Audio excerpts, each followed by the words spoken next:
D'un peuple accueillant, résilient et résolument tourné vers l'avenir. Ces paroles de confiance et d'engagement, sur ces paroles de confiance et d'engagement, je souhaite plein succès aux travaux du dialogue continental sur la jeunesse, paix et sécurité en Afrique, ainsi qu'au forum femmes et sécurité. Turi kumwe twese birashoboka. Ensemble, nous pouvons. Je vous remercie de votre raisonnable attention. Murakoze, que Dieu vous bénisse. Murakoze cyane, honorable. Merci beaucoup, honorable. Et puisque nous sommes entre jeunes et que nous avons parmi nous un véritable ami de la jeunesse, permettez-moi de lancer un petit appel à notre sens de la responsabilité. Nous vous invitons vraiment, humblement, à bien vouloir respecter le temps. S'il vous plaît, nous vous invitons humblement à bien vouloir respecter le temps. À présent, la parole est à Monsieur Wischong Bening Ahmed, secrétaire général de l'Union panafricaine de la jeunesse. The floor is yours, sir.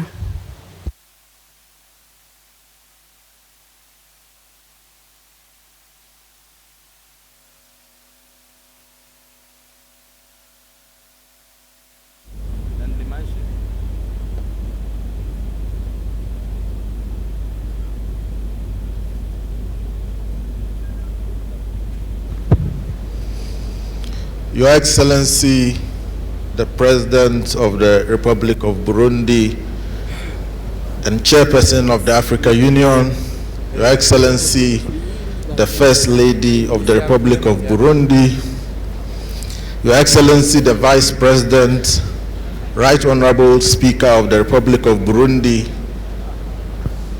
permit me to stand on the existing protocol as established, but also to acknowledge the ambassadors and other excellencies, special envoys, and high representatives that have graced this very important occasion.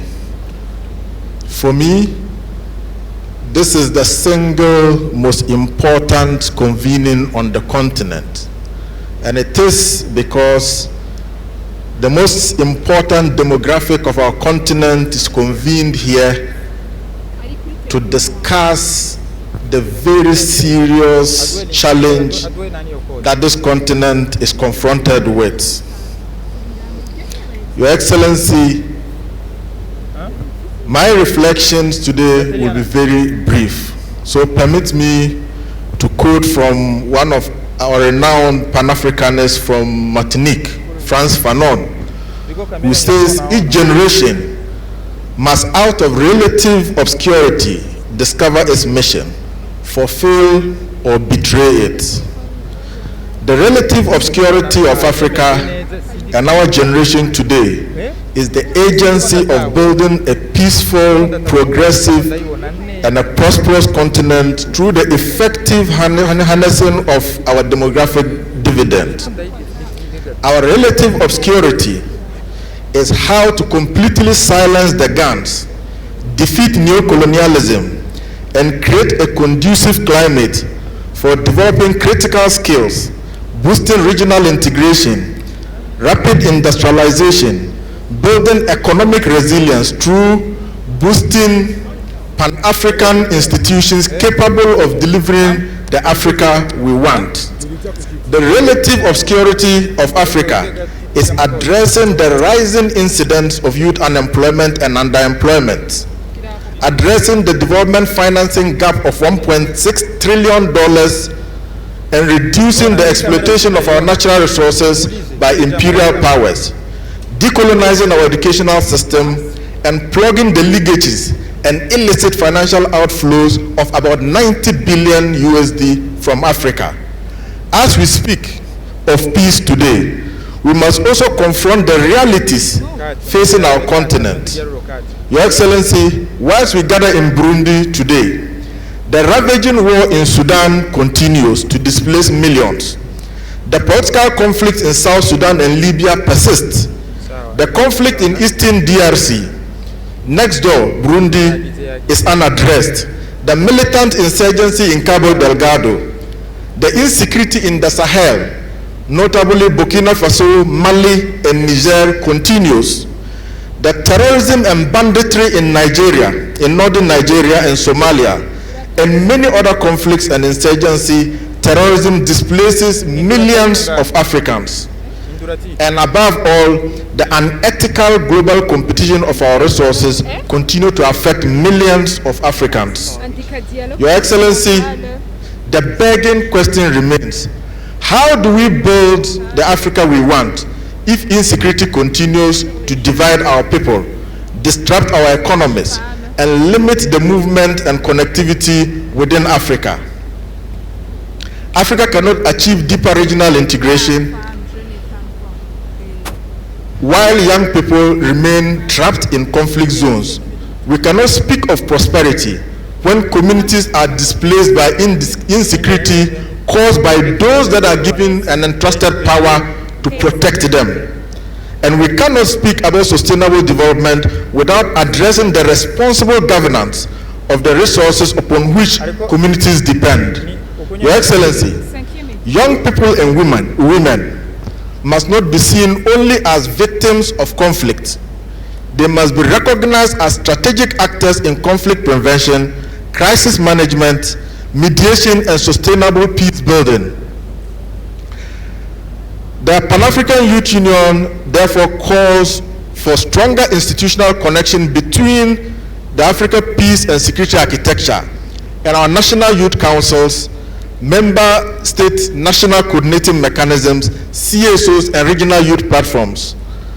Our national youth structures and networks are capable of mobilizing young people, the millions of our youth across the continent, to fully and actively support the peace efforts on the continent.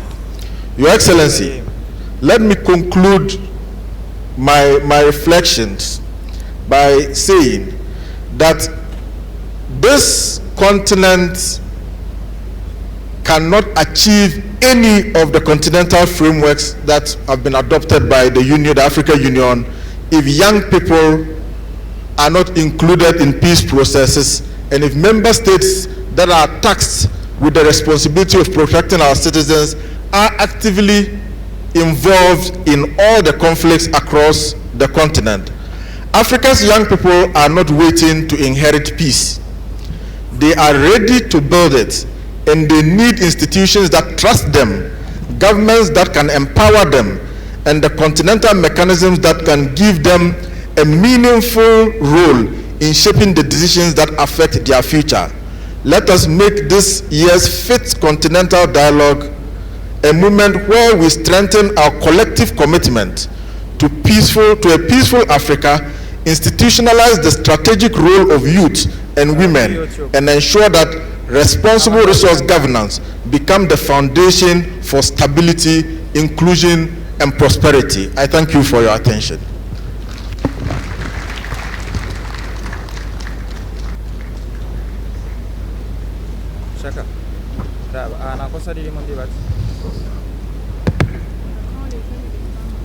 Merci beaucoup. Nous reconnaissons la présence très marquée de la présidente de l'Assemblée nationale et le vice-président de la République du Burundi et l'excellence le Premier ministre du Burundi et du président de la Cour suprême, qui me soit permis de vous informer de la présence aussi de son excellence Domitien Ndayizeye, ancien président du Burundi et président du panel des sages de l'Union africaine. Nous reconnaissons aussi parmi nous la présence de M. Donald Mabobora, venu du Congo-Brazzaville. À présent, permettez-moi, Excellences, Mesdames et Messieurs, d'inviter M. le Dr Ezekiel Nibigira, qui est le président de la Commission de la Communauté économique des États de l'Afrique centrale, CEAC en sigle. The floor is yours, Mr. Ambassador.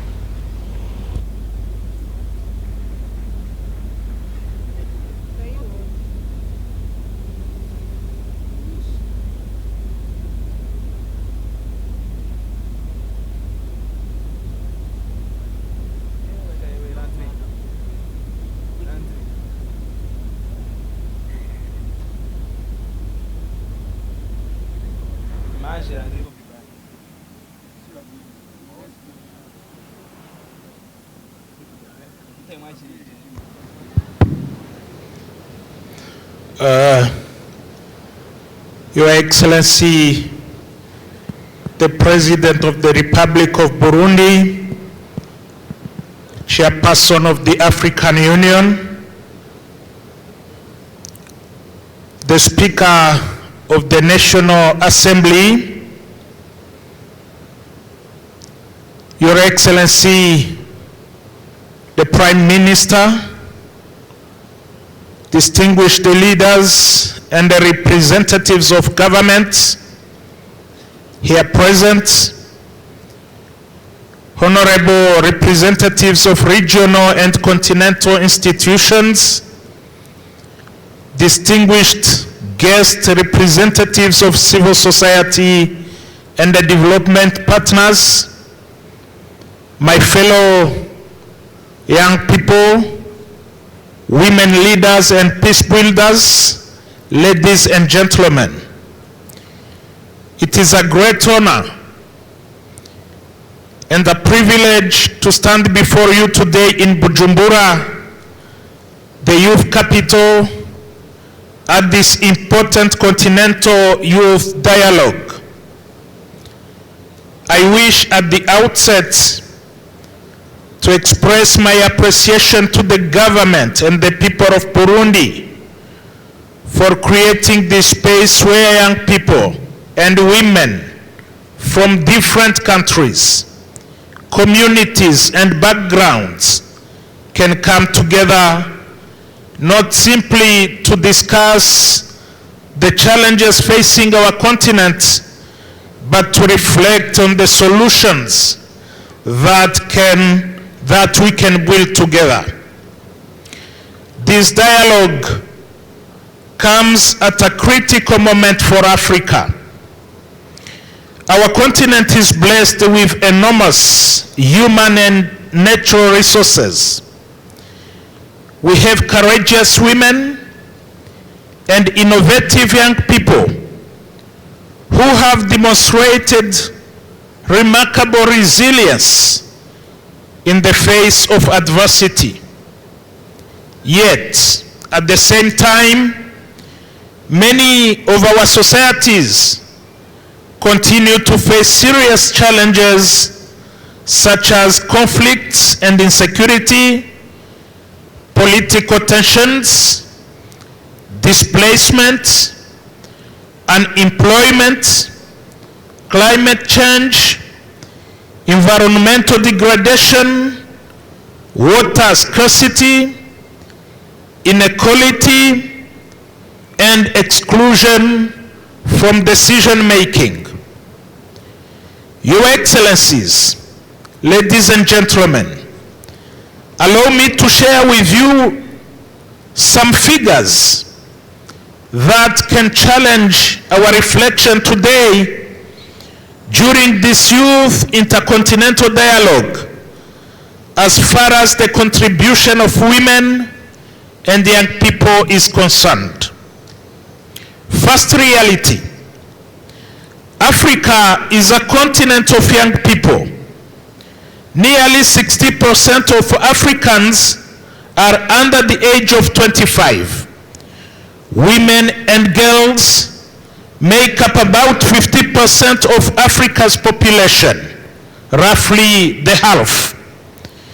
Yet the level of inequality and exclusion of women and youth from decision making is significant in Africa. That is below 30%. If we would invest in young people, girls and women with education, skills, employment, and meaningful participation in decision making, Africa's demographic reality can become its greatest strength. Second fact, Africa is facing one of the world's most serious displacement crises. In sub-Saharan Africa alone, nearly 39 million people were internally displaced by the end of the year 2024, about 46% of the global total. These figures remind us that conflict prevention, dialogue, and inclusive leadership are not abstract concepts. They are urgent necessities for millions of African families. Third reality. Although the unemployment rate in sub-Saharan Africa was about 5.7% in 2025, millions of young Africans remain trapped in informal, insecure, and long productivity work. The real challenge before us is therefore to create decent, productive, and inclusive employment for Africa's rapidly growing youth population. Fourth reality. Climate change is no longer a distant threat for Africa. It is a present reality. The IPCC estimates that climate change has reduced agricultural productivity growth in Africa by 34% since 1961. As young Africans, we must transform this challenge into an opportunity by becoming leaders in climate action, protecting our water and the natural resources, promoting sustainable agriculture, and using dialogue and cooperation to prevent competition over scarce resources from becoming conflict. Fifth reality, which is the last one. Africa's water crisis is becoming a major challenge for our development and our peace. About 250 million people on our continent are already affected by high water stress, while climate change is making droughts and floods more frequent and unpredictable. Water scarcity is not simply an environment issue. It is a question of food security, health, livelihoods, migration, and peace. Women and girls are particularly affected because they often carry the responsibility of collecting water. We therefore need young people and the women at the center of water governance, environmental protection, and the conflict prevention efforts. Your Excellencies, ladies and gentlemen, these challenges are interconnected and are worth to be discussed. This is why our discussions during this Youth Continental Dialogue are so important. Peace and security are not only matters for governments, armies, or diplomats. They are matters for every citizen, and particularly for young people and women. Before I conclude, I wish to emphasize that Bujumbura, as the youth capital, provides us with a powerful opportunity to dig deeper and send a message to the entire continent that we have come together to bring solutions to the already highlighted challenges. I thank you all for your kind attention.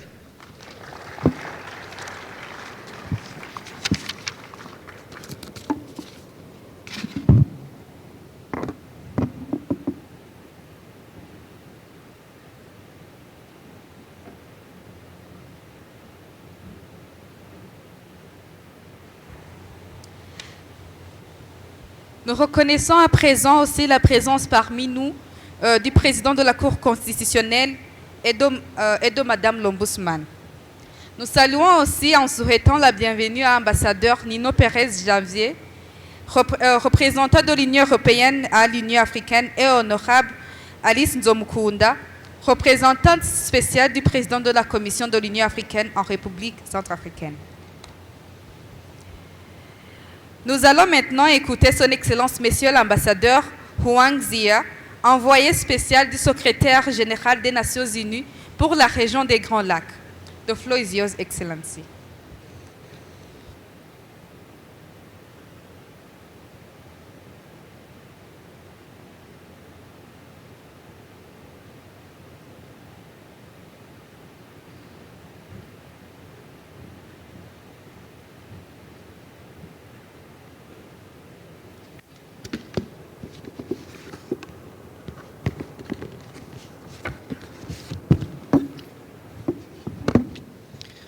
Excellence, Monsieur le Président de la République du Burundi,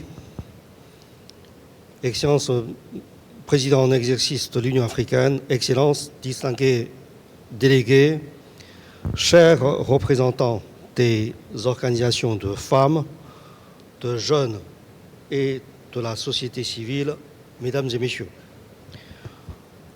Au nom de Monsieur Antonio Guterres, secrétaire général des Nations Unies, et de l'ensemble du système des Nations Unies ici présent, c'est un grand honneur pour moi de prendre part à cette 5e édition du dialogue continental sur les agendas femmes, paix et sécurité, jeunesse, paix et sécurité.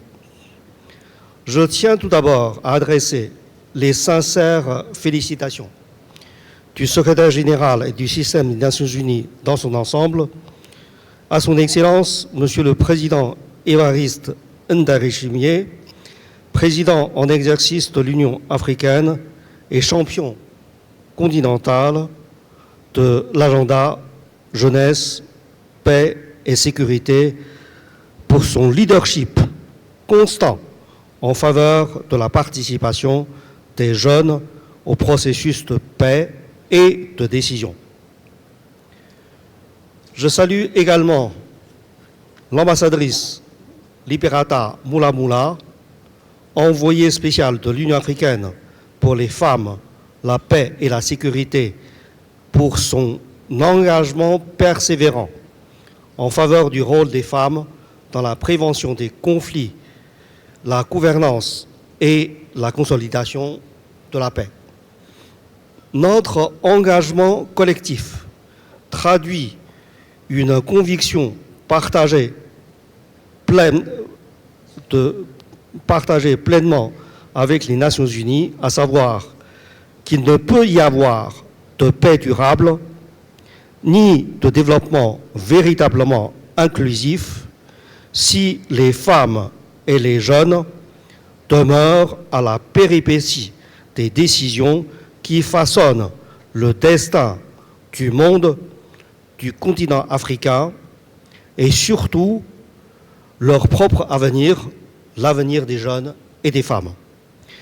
Excellences, Mesdames et Messieurs, notre rencontre intervient dans un contexte où les pressions croissantes sur l'eau, les terres et les ressources naturelles, aggravées par les effets du changement climatique, peuvent accentuer les vulnérabilités et les tensions entre communautés.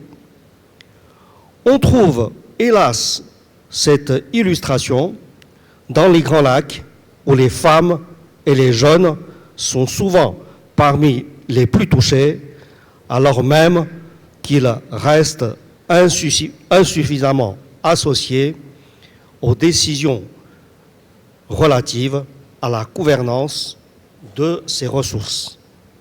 C'est pourquoi les agendas jeunesse, paix et sécurité et femmes, paix et sécurité doivent être au cœur de nos réponses aux défis contemporains de paix et de sécurité.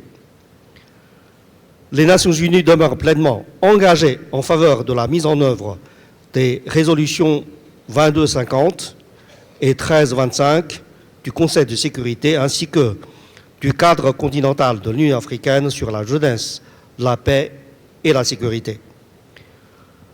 Dans les Grands Lacs, cette ambition est au cœur de la stratégie des Nations Unies pour la consolidation de la paix, la prévention et la résolution des conflits.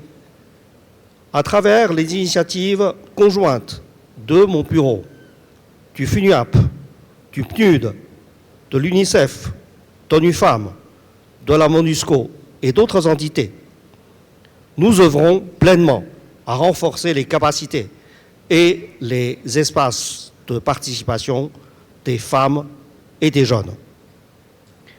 Notre approche repose également sur une conviction. Les défis liés au climat, à l'eau et aux ressources naturelles sont des enjeux de gouvernance, de participation, de justice, de paix et de sécurité. Permettez-moi de citer 3 exemples concrets dans la région des Grands Lacs. En 2025, avec le FUNIAP, l'UNICEF et le PNUD, nous avons lancé le prix Jeunesse en action pour la paix afin de reconnaître et soutenir les organisations dirigées par des jeunes qui œuvrent pour la paix et la cohésion sociale dans leur communauté. Par ailleurs, l'institutionnalisation du Conseil consultatif sur les femmes, la paix et la sécurité au sein des mécanismes régionaux des Grands Lacs a contribué à créer un lien entre les initiatives de paix portées par les femmes au niveau communautaire et les processus politiques et de paix formels. Enfin, en partenariat avec la Conférence internationale sur la région des Grands Lacs, CIRGL, nous avons soutenu la participation des femmes et des jeunes à la gouvernance des ressources naturelles. Ces efforts ont notamment contribué à l'élaboration de premières stratégies minières inclusives du Burundi. Ces expériences montrent qu'une gouvernance inclusive des ressources peut renforcer simultanément l'autonomisation économique, la cohésion sociale et la consolidation de paix. Excellences, Mesdames et Messieurs, des progrès importants ont été accomplis, mais les femmes et les jeunes, artisans de la paix, continuent trop souvent de manquer de ressources, de protection et d'accès au processus formel de médiation, de négociation et de prise de décision. Nous devons désormais passer des consultations ponctuelles à une participation institutionnalisée et des projets à court terme à des investissements durables soutenus par des ressources adéquates et des mécanismes de redevabilité. L'enjeu est d'autant plus important que plus de 60% de la population africaine a moins de 25 ans et que d'ici 2050, une personne sur 4 dans le monde sera africaine. Transformer le potentiel démographique de l'Afrique en dividende de paix exige d'investir dans son capital humain et de donner aux jeunes une véritable place dans la décision. Alors que nous commémorons le 20e anniversaire de la Charte africaine de la jeunesse, plus d'une décennie après l'adoption de la résolution 2250 et plus de 25 ans après celle de la résolution 1325, les Nations Unies demandent que soient désormais reconnus les femmes et les jeunes comme de véritables partenaires, des décideurs et des leaders à part entière. Le dialogue de Bujumbura doit nous permettre de renforcer les synergies entre les agendas jeunesse, paix et sécurité et femmes, paix et sécurité, et surtout d'ancrer durablement le leadership des femmes et des jeunes dans nos institutions et nos mécanismes de décision. Les Nations Unies resteront aux côtés de l'Union africaine, des communautés économiques régionales, des États membres et de la société civile, ainsi que des réseaux de femmes et de jeunes pour faire de cette ambition une réalité de demain. Notre objectif commun est de permettre aux jeunes et aux femmes de contribuer à définir l'ordre du jour, à façonner les décisions et à participer pleinement à leur mise en œuvre. C'est ainsi que nous transformerons les engagements que nous prenons en résultats concrets pour les populations. Puisse cette rencontre de Bujumbura renforce davantage notre détermination à faire des femmes et des jeunes des partenaires d'une Afrique pacifique, prospère et inclusive. Je vous remercie.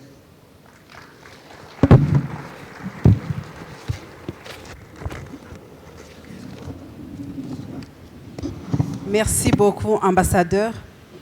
Nous poursuivons avec son Excellence Madame Marie-Antoinette Rose Quatre, directrice générale du mécanisme africain d'évaluation par les pairs MAEP. The floor is yours, Excellency.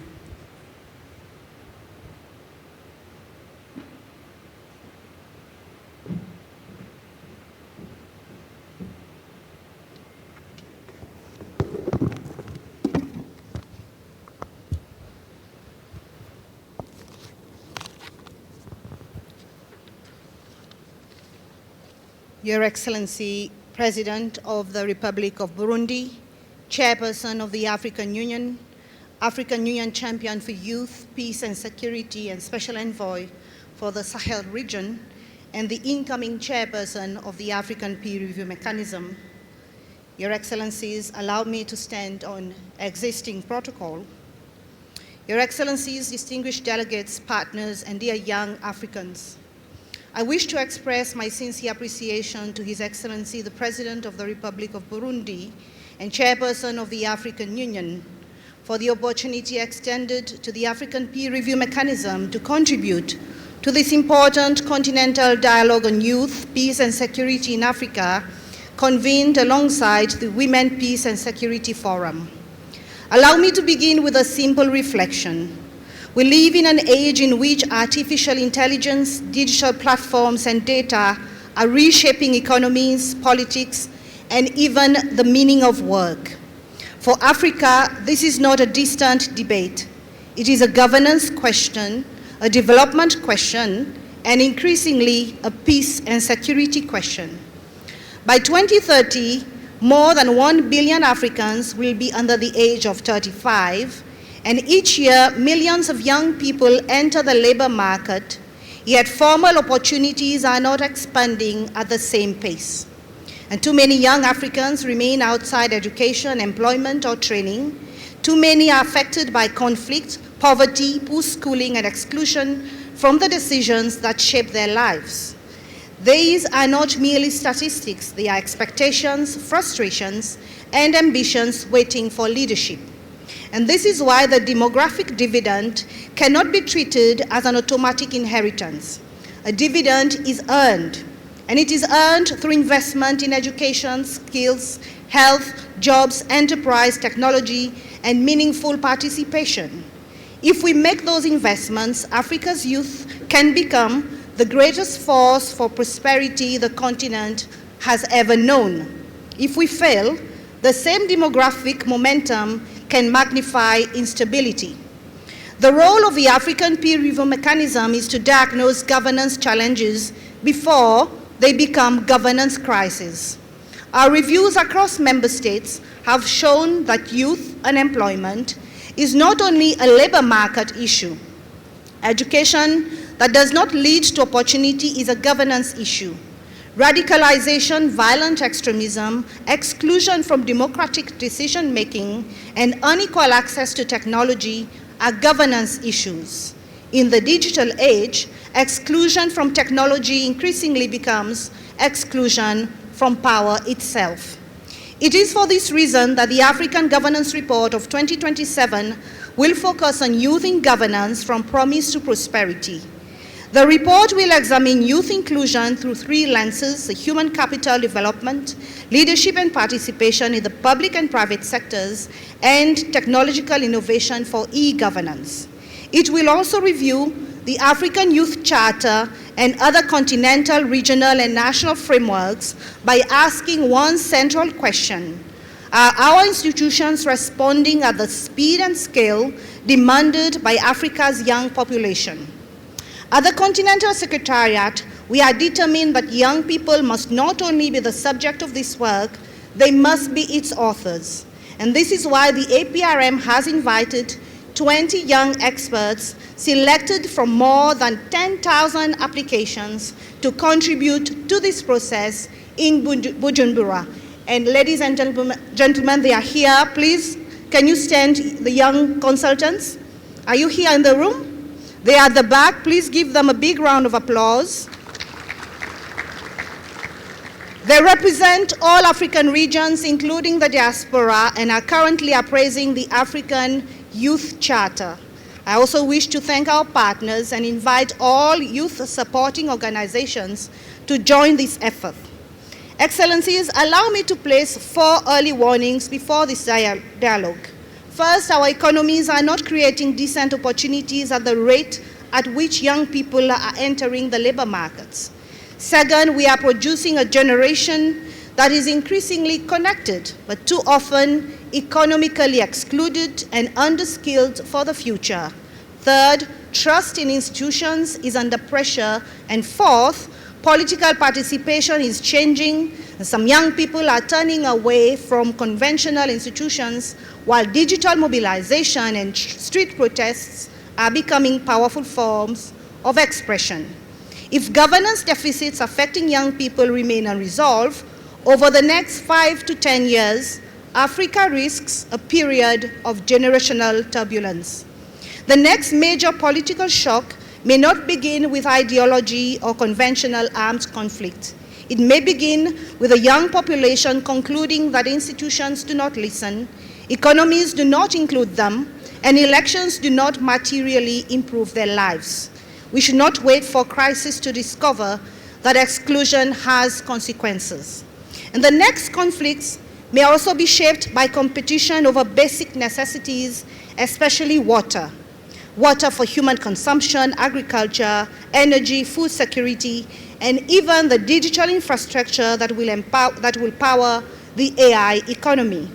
Climate shocks, droughts, and floods can intensify scarcity, displacement, and food insecurity, and this is why the theme of this dialogue, focusing on water, peace, and inclusive leadership, is so timely.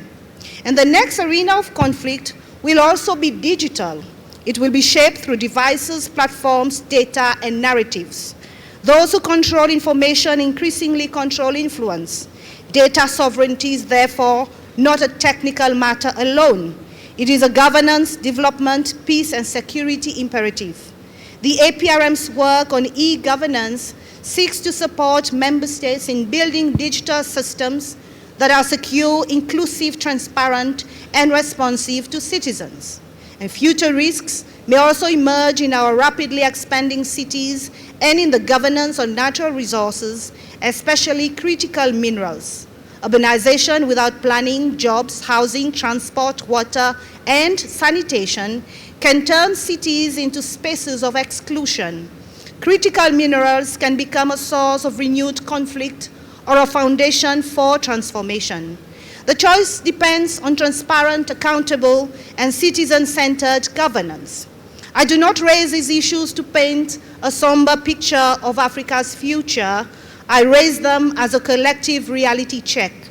Early warning is not meant to create fear.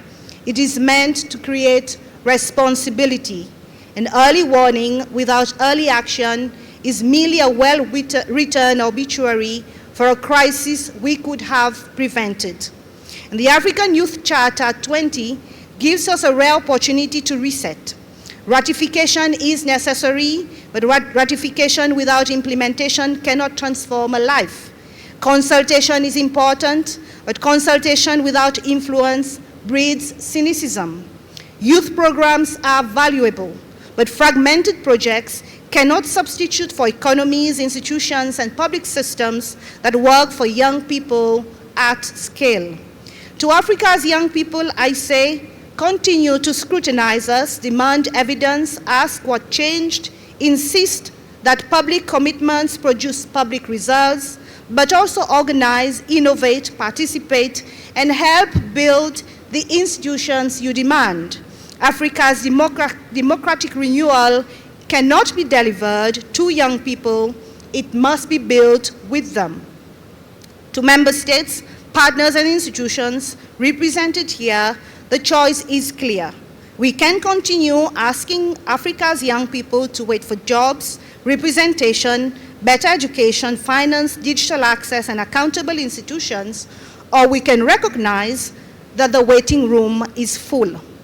Let this Charter 20 moment mark the beginning of a new implementation era, an era in which demographic promise becomes human capital becomes productive opportunity, technology becomes inclusion rather than exclusion, participation becomes influence, and early warning becomes early action. Working together can move beyond promises to action and make a meaningful and lasting impact in the lives of Africa's young people. I wish you well, and I thank you.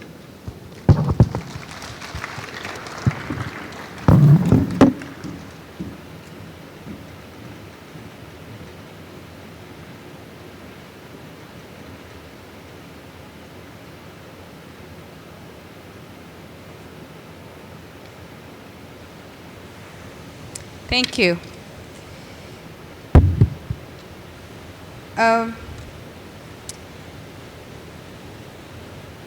We now have the honor of welcoming His Excellency Mr. Mohamed Khaled, Ambassador of the People's Democratic Republic of Algeria and Chairperson of the African Union Peace and Security Council for the month of August. Your Excellency, we kindly invite you to take the floor. Thank you.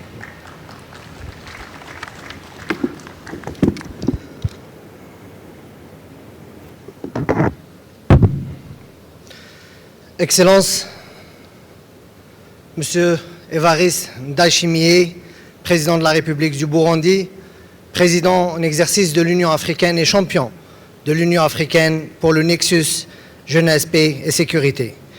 Excellences, Madame Angeline Ndayishimiye, Première Dame de la République du Burundi, Excellences, Monsieur Domitien Ndayizeye, ancien président du Burundi et président du panel des sages de l'Union africaine, Excellences, Mesdames et Messieurs les membres du gouvernement, hauts représentants des autorités du Burundi, tout protocole observé, Excellences, Commissaire Bankole Adeoye, commissaire de l'Union africaine aux affaires politiques, à la paix et à la sécurité, Excellences, Commissaire Gaspard, digne représentant du Burundi auprès de la Commission de l'Union africaine, Excellences, Mesdames et Messieurs, chers collègues, distingués jeunes, femmes, présents aujourd'hui. On behalf of the African Union Peace and Security Council, it is my honor to address you today at the opening of the 5th Continental Dialogue on Youth, Women, Peace and Security in Africa. This year's dialogue is convened under a theme that is very close to the priorities of the Council, as it seeks to elevate the leadership role of the youth and women in conflict prevention, peace building, and the promotion of sustainable peace through responsible water and resource governance. At the outset, allow me to express the profound appreciation of the Peace and Security Council to the government and to the people of the Republic of Burundi for their warm hospitality and for their continued leadership in advancing the continental youth peace and security agenda, including by being one of the only 8 countries on the continent to have formally adopted its national action plan on youth, peace and security. We especially commend the personal commitment of His Excellency President Évariste Ndayishimiye, whose role as the AU champion on youth, peace and security, continues to inspire greater continental actions towards meaningful youth participation in peace, security governance, and sustainable development. Excellencies, ladies and gentlemen, the Peace and Security Council has consistently affirmed that Africa's peace and security challenges cannot be resolved without the meaningful inclusion of women and youth as equal partners in prevention, mediation, peace building, and governance. Not because of your gender or age, but because of your capacity to significantly contribute to promote peace and security in our beloved Africa. Not because of your gender or age, but because of the role played by women and youth during the struggle period against colonialism, where they conducted liberation wars and defeated colonial powers and brought freedom in almost all the continent. And not because of your gender or age, but because you are the most important resource of the continent, its present and its future.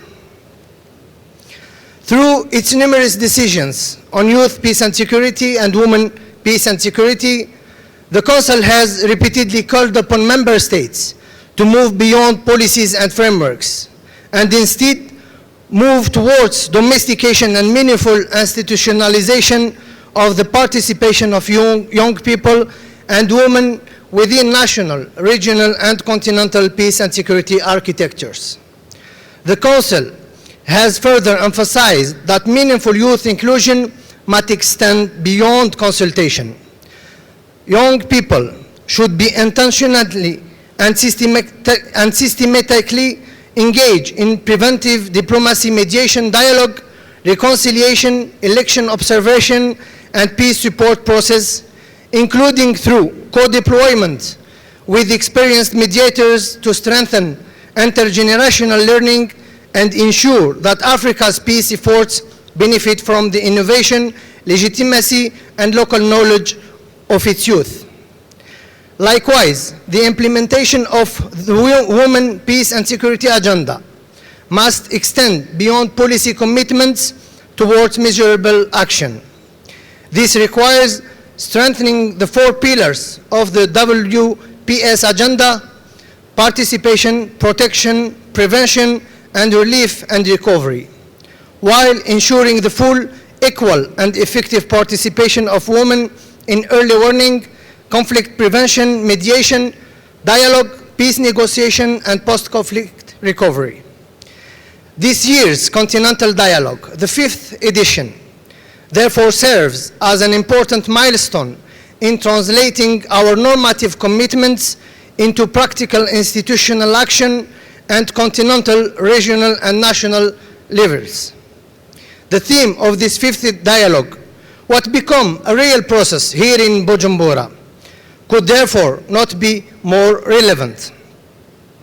Excellencies, ladies and gentlemen, as the Council has repeatedly observed, emerging threats including climate change, water insecurity, environmental degradation, rapid population growth, and resource competition disproportionately affect youth, women, and girls. Addressing these interconnected challenges therefore requires gender-responsive and youth-inclusive approaches that place women and young people at the center of prevention and resilience.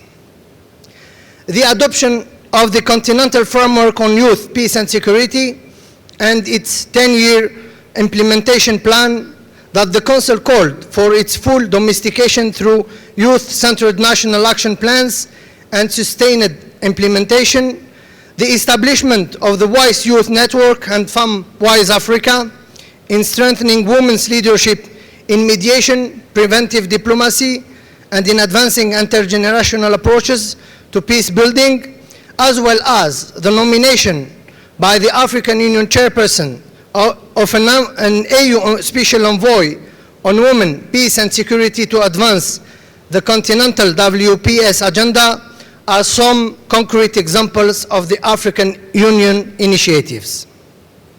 Such mechanisms and other women and youth-driven initiatives are consistent with the principles of Agenda 2063, which envisions an Africa whose development is people-driven, relying on the potential of its women and youth, as well as with the aspiration of silencing the guns by 2030 agenda, which recognizes that sustainable peace requires inclusive governance, stronger institutions, and resilient communities.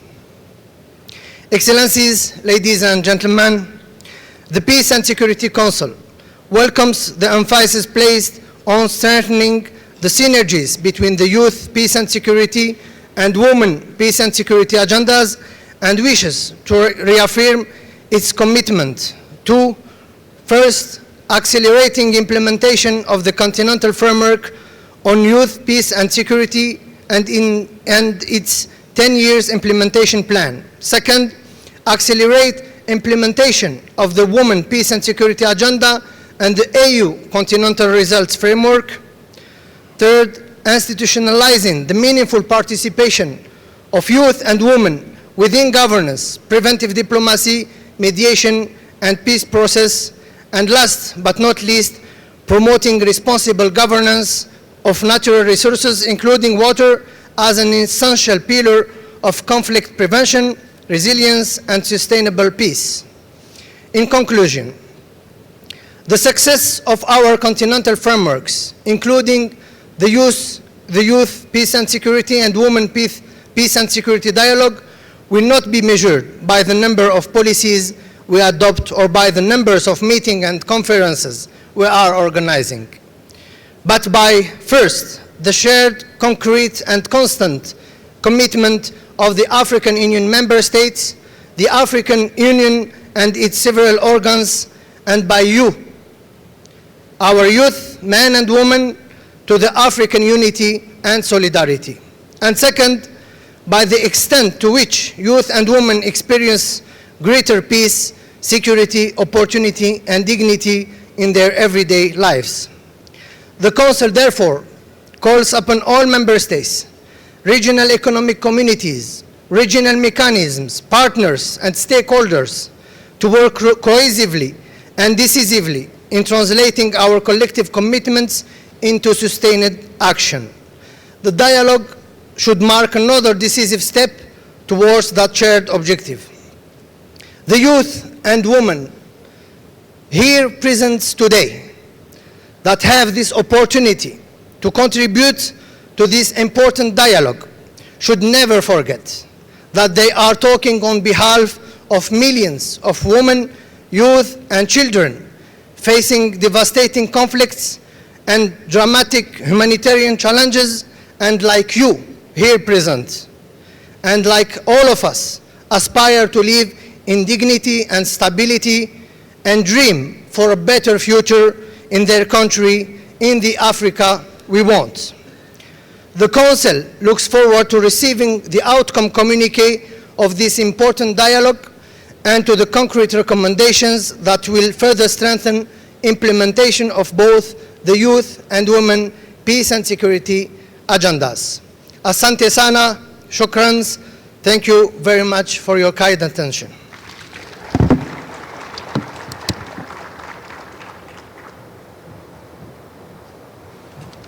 Thank you so much, Excellency.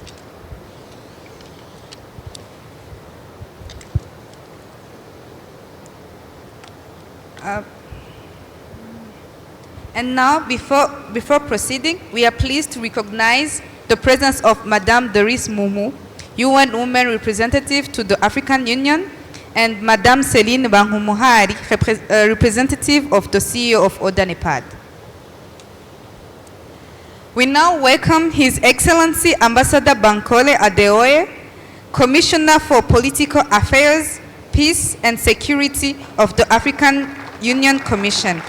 In this capacity, His Excellency leads the African Union's work on political affairs, conflict prevention and management, peace building, peace and security across the continent. Your Excellency, you have the floor.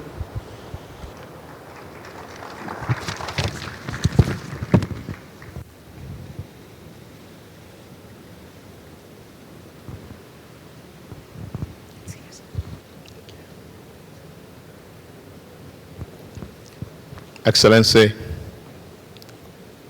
President of the Republic of Burundi, Chairperson of the African Union, and the champion on youth, peace, and security. Excellency, First Lady of the Republic of Burundi, Excellency, former President of the Republic of Burundi and Chairperson of the panel of the wise, senior officials, ministers of the government of the Republic of Burundi, Ambassador of the People's Democratic Republic of Algeria, and Chairperson of the African Union Peace and Security Council for the month of August, African Union Commissioner for Education, Science, Technology, and Innovation, Special Envoys, High Representatives of the African Union and the United Nations, Chief Executive Officer of the APRM Continental Secretariat, distinguished chairs and co-chairs of FEMMES and Wise Youth Africa, distinguished ambassadors, African Youth Ambassadors for Peace, ladies and gentlemen. First and foremost, I wish to express profound appreciation for the hosting of this 5th Continental Dialogue on behalf of the Chairperson of the African Union Commission, His Excellency Mahmoud Ali Yusuf.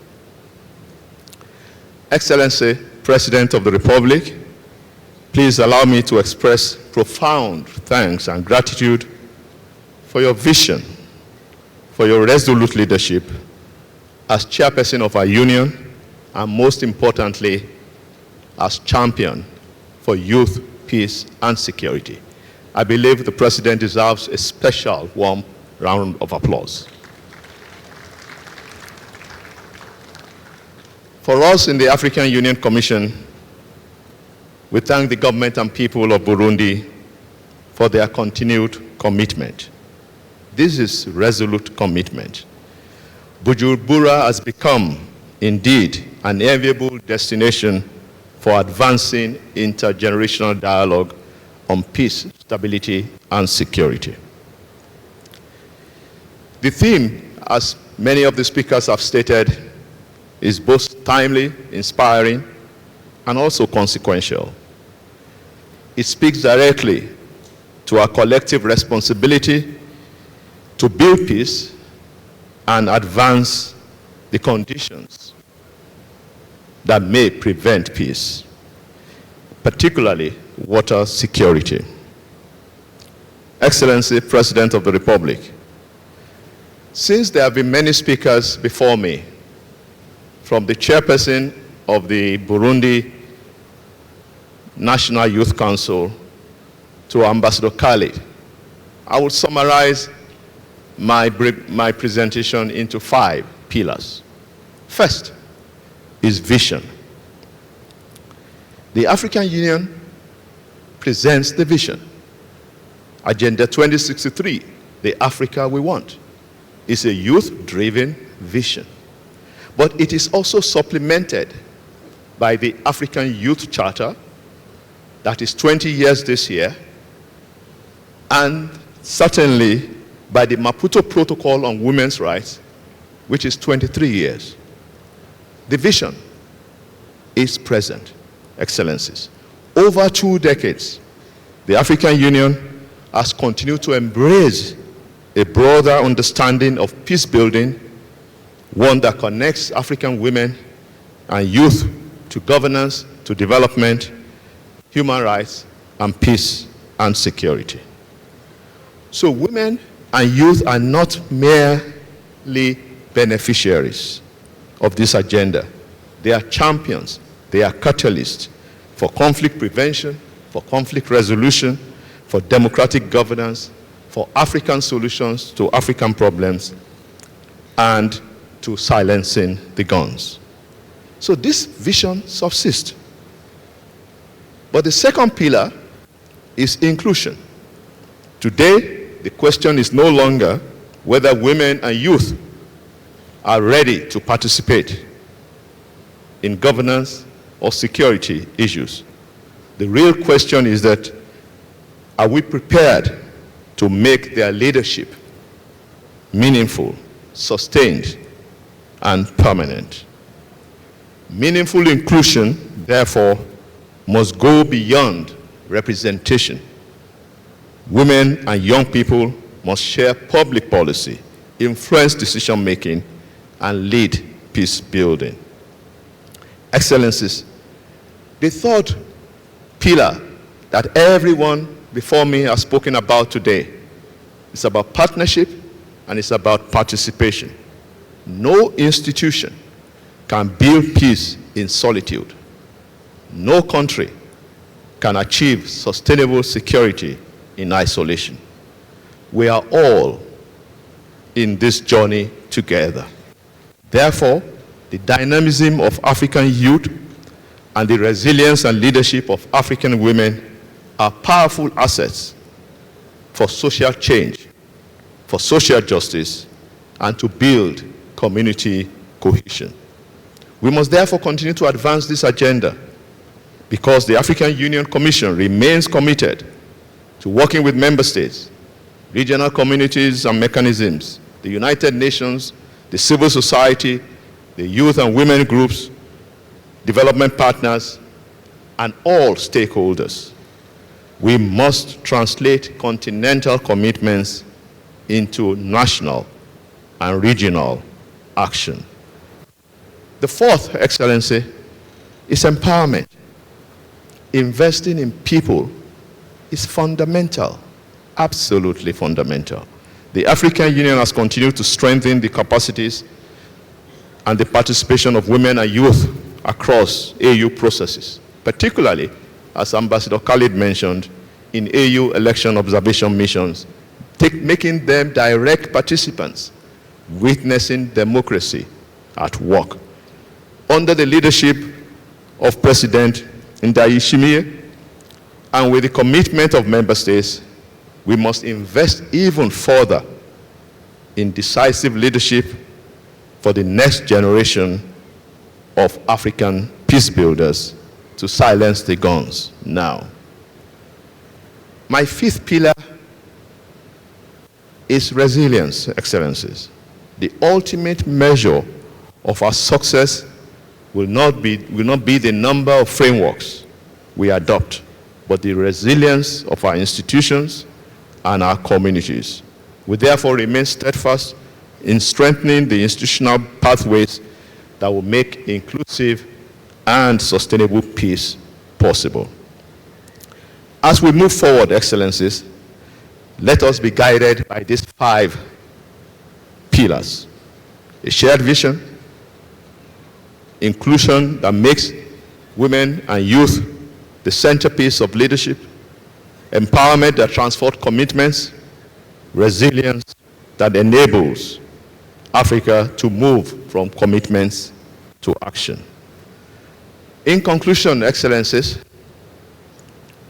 let me quote a woman of substance, an African leader, former President of the Republic of Malawi, Her Excellency Joyce Banda, who stated, and I quote, "The seeds of success in every nation on earth are best planted in women, youth, and children." Let us therefore continue to invest in Africa. Let's continue to invest in Africa's women and youth, not tomorrow, but from today. Together, we can build the Africa we want, peaceful, inclusive, secure, stable, and prosperous. We can do more together. I thank you.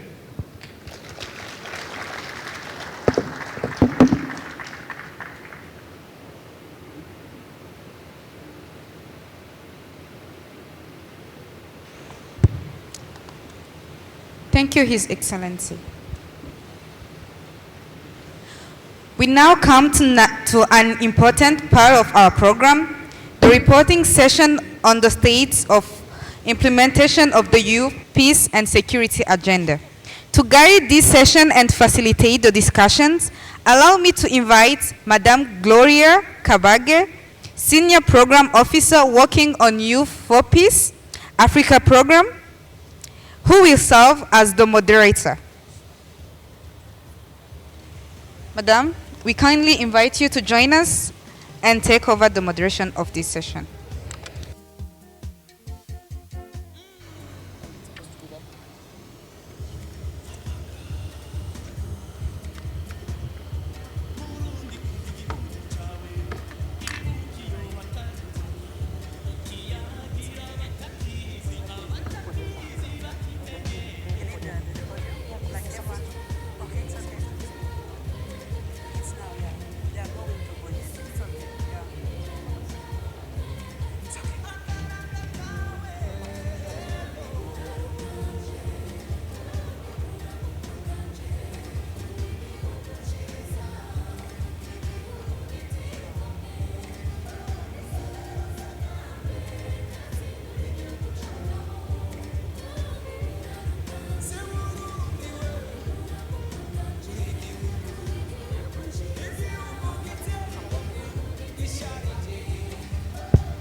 Excellencies, good morning.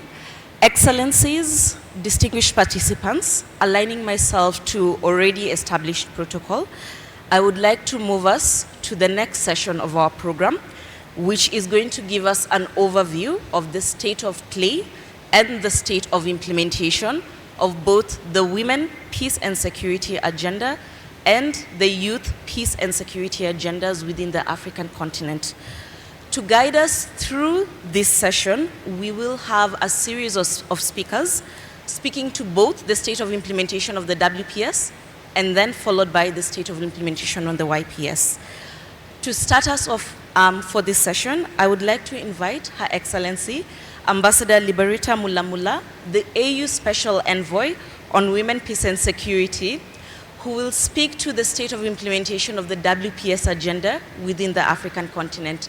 Please give her a round of applause as she takes the stage.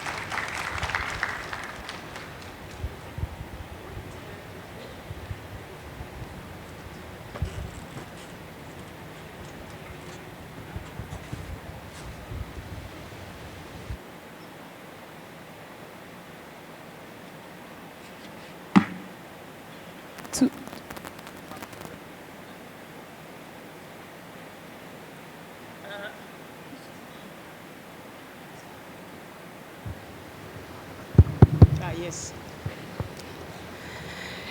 Hello, Excellencies, Nyakuba, President of the Republic, Nyakuba, the First Ladies, Banyakuba, Excellencies, youth leaders, women leaders, Yambo, Tujiramaro, Salam alaikum, bonjour à tous, asante sana. I've been asked to I don't know, to set the stage for this next program. Your Excellency, President Evariste Ndayishimiye, urakoze cyane. We are so happy and delighted to be back in Bujumbura, as they call it, is the capital of the youth. But I wanted to add on, is the capital of the women and leadership.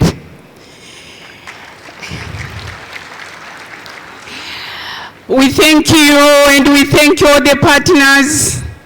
I thank all my colleagues from the African Union. I thank my co-chair of the Advisory Board on Women, Peace and Security in the Great Lakes region, Ambassador Shea. But I thank you, the President of the Peace and Security Council of the month of August, Ambassador Khaled. You spoke well, you took out of my text. It was like you were reading from my speech, explaining well the women, peace and security. I am here, and I want to thank you, Your Excellency President, for bringing the synergy between the youth for peace and the women, peace and security. I remember after you assumed the chairmanship of the African Union, I pleaded with you that we need to have the agenda of women, peace and security positioned in this dialogue. We thank you, Your Excellency. Let me say, a lot has been said. This year's dialogue brings together the youth, peace and security and women, peace and security agendas under one platform for the first time. It could not be more timely. These two agendas are mutually reinforcing, and together, Excellency, they provide a powerful framework for building more inclusive, resilient and sustainable peace. The Commissioner Bankole summarized the 5 pillars. Allow me to underline that the synergies between these two agendas is essential to ensuring that Africa peace and security responses are representative, are intergenerational, and responsive to today's evolving challenges. In particular, Excellencies, we must recognize the unique contribution of young people, young women who stand at the intersection of both agendas and whose leadership is essential to preventing conflict, responding to crises, and sustaining peace. Excellencies, this year's theme also reminds us that water security and responsible resource governance are no longer simply environmental or development concerns. They are fundamental peace and security issues. Women and young peoples are often the most affected by resource scarcity, by climate-related insecurity and conflict. Yet, they are also at the forefront of community resilience, mediation, natural resource management, and peace building. It has been underlined the need for institutionalizing the women and the young women voices, expertise, and leadership is therefore not a matter of inclusion, but a strategic imperative for preventing conflict and building lasting peace across our continent. Excellencies, before they call me to order, they gave me only 3 minutes. Let me, Excellency, with your permission, let me say the following as a plan of action or takeaways. First and foremost, Excellencies, let us as mentioned, institutionalize the Swakopomund process. Commissioner Bankole, are you there? I'm reminding about the Swakopomund commitment that women's meaningful participation in peace processes becomes the norm rather than exception, and you committed to 30% as minimum of women participation in all African Union-led peace processes. Secondly, let us fundamentally rethink how we finance the women peace and security agenda. I call upon member states to institutionalize gender-responsive budgeting, conduct gender audits of national budgets, and adopt gender-responsive public finance legislation that guarantees predictable domestic financing for national action plans. Today, Excellencies, I wish to launch a continental call of action. The 75% of budget of your national action plans through domestic resources by 2030. Your Excellency President Ndayishimiye, Burundi has an opportunity to demonstrate continental leadership by becoming the first African Union member state to make this commitment. Let us strengthen accountability by accelerating the signature, the ratification and domestication of African Union Convention on ending violence against women and girls. I want to thank Your Excellency and Burundi for being the first, among the first signatories to this convention on ending violence against women and girls. Through you, Your Excellencies, and through the Speaker of the National Assembly, Honorable, we would like to see that this convention that was signed is expedited through the parliamentary process so that Burundi joins Gambia in ratifying this historical and important convention. Your Honorable Speaker, I'm putting this call to you, and I thank you in advance, Orakoze Chane. And finally, let us strengthen the synergies again between the women peace and security and the youth peace and security agendas. Young women are not the leaders of tomorrow alone.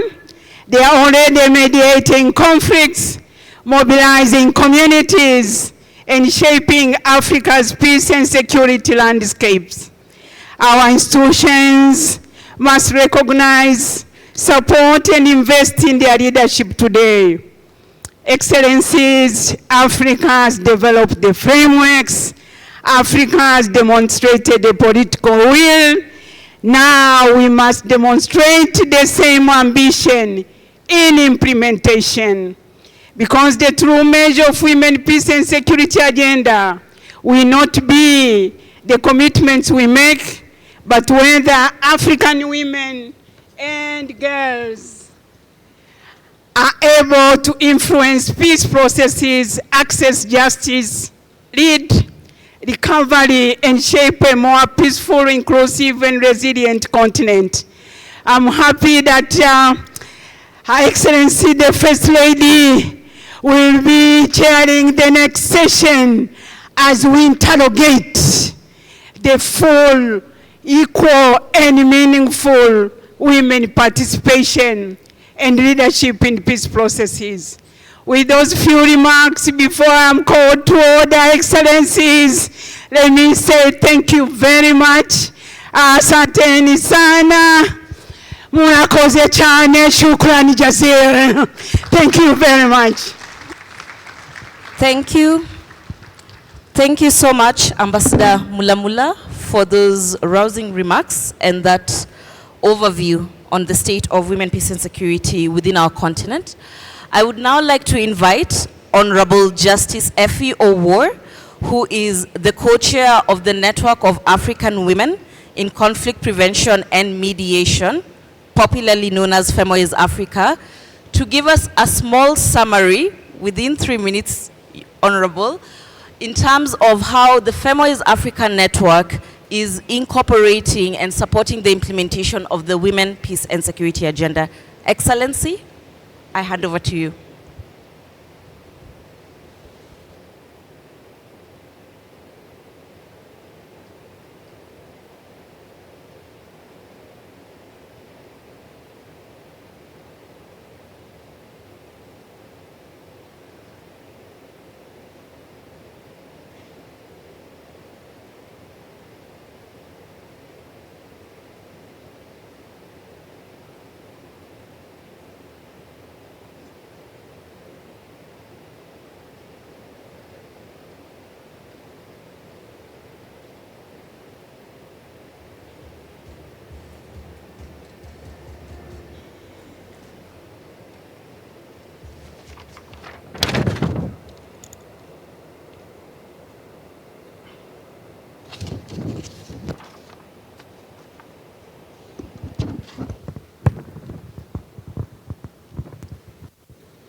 Your Excellency, I think I can appreciate the problem which the envoy was in, because not much of us is seen when we are behind this lovely desk.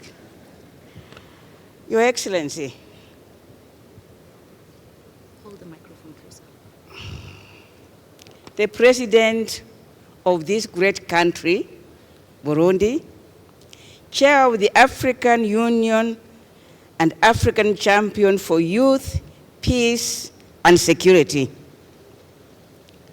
Your Excellency, the First Lady, distinguished colleagues, ladies and gentlemen, allow me to stand on the existing protocol. It is a privilege, Your Excellency,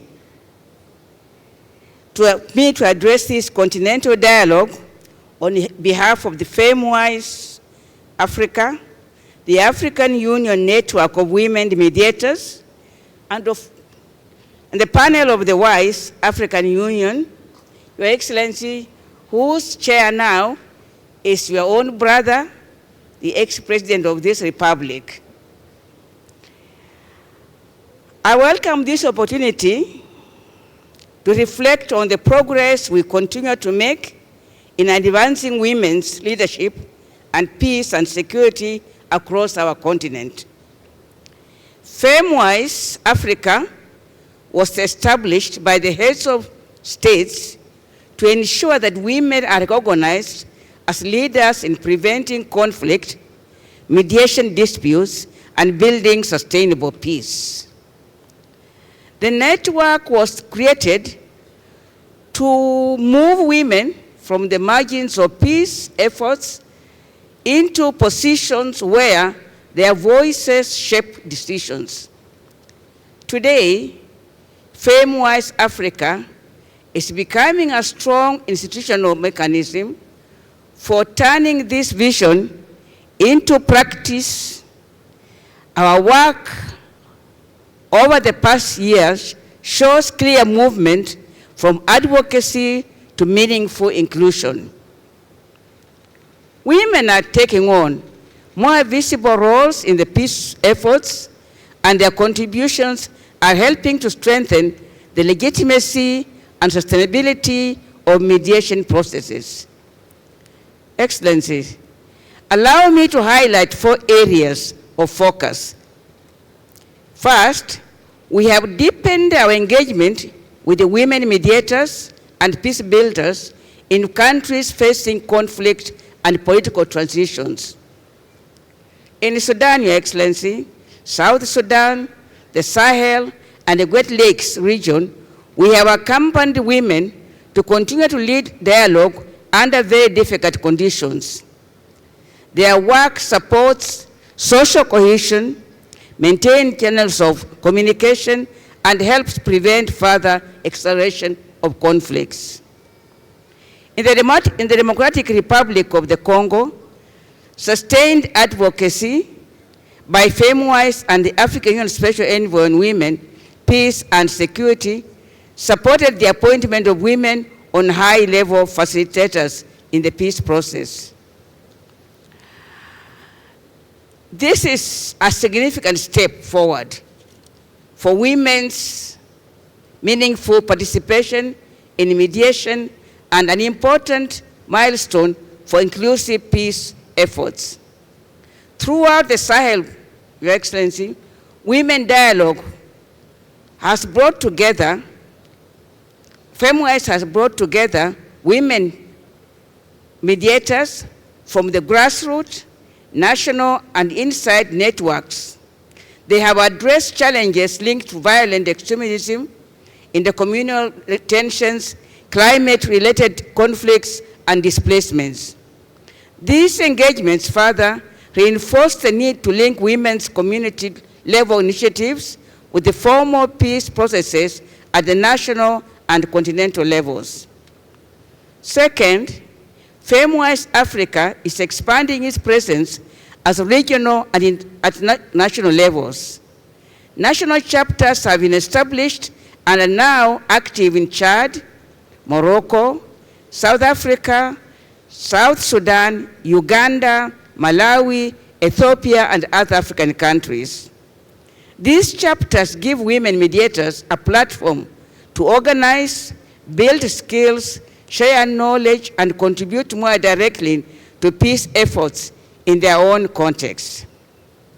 Preparations, Your Excellency, are underway for new chapters in Kenya, Algeria, Mozambique, and the Democratic Republic of the Congo. Discussions also are progressing on regional chapters in Great Lakes region and the community of Sahel states. This decentralization is helping to build stronger and more coordinated network of women mediators across Africa. Thirdly, FEMMES Africa is becoming more integrated into AU-led preventive diplomacy and mediation.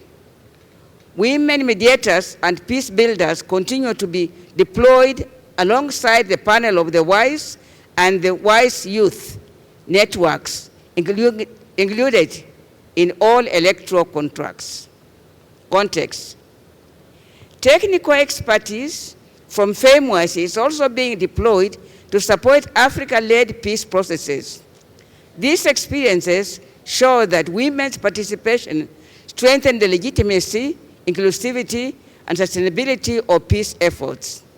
Fourth, we are investing in intergenerational solidarity. Our collaboration with the WISE Youth Network reflects our belief that women, peace, and security, and youth, peace and security agendas they must work together. Young women in particular bring essential experience and leadership to Africa's peace and security landscape. Their engagement is vital for the future of preventive diplomacy and mediation. Excellencies, FEMMES is looking ahead with determination. We will remain engaged in the conflict setting. We will broaden the network. We will invest in women's mediation and young peace builders, and we will nurture partnerships and support Africa peace efforts. Our task is clear. We must move from presence to influence. We must move from participation to leadership, and we must move from commitment to accountability. Going forward, FEMMES Africa will strengthen the national and regional chapters. We will support women mediators in the countries facing conflict and transitions. We will expand women's deployment in African Union-led mediation and preventive diplomacy, and we will deepen collaboration with the panel of the WISE, the African Union Special Envoy on Women, Peace and Security, and the Peace and Security Council. These steps will help ensure that women leadership is recognized and sustained across all levels of peace efforts. We also remain committed to ensuring that the voice of grassroots women are connected to national, regional, and continental peace processes. Women should not be invited into the peace efforts after decisions have already been made, they should be present at the table when these decisions are being shaped. Let us continue working together for a future in which African women are not only represented at peace processes, but recognized, supported, and empowered as leaders in shaping Africa's peace and security agenda. I thank you. But before I leave, Your Excellency, may I congratulate, through the First Lady, may I congratulate the African women who make sure that the resources we need for peace, meaning the youth, will be present in the coming generation in bigger amounts. Congratulations, African women, for doing a good job and producing the youth. Thank you.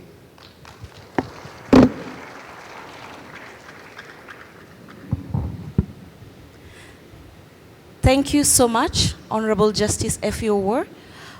With that, Excellencies, I would now like to invite the Youth Ambassadors for Peace, the African Youth Ambassadors for Peace, who represent each of the 5 regions, to give a brief snapshot on the level of implementation and the progress of implementation of the youth peace and security agenda within their regions.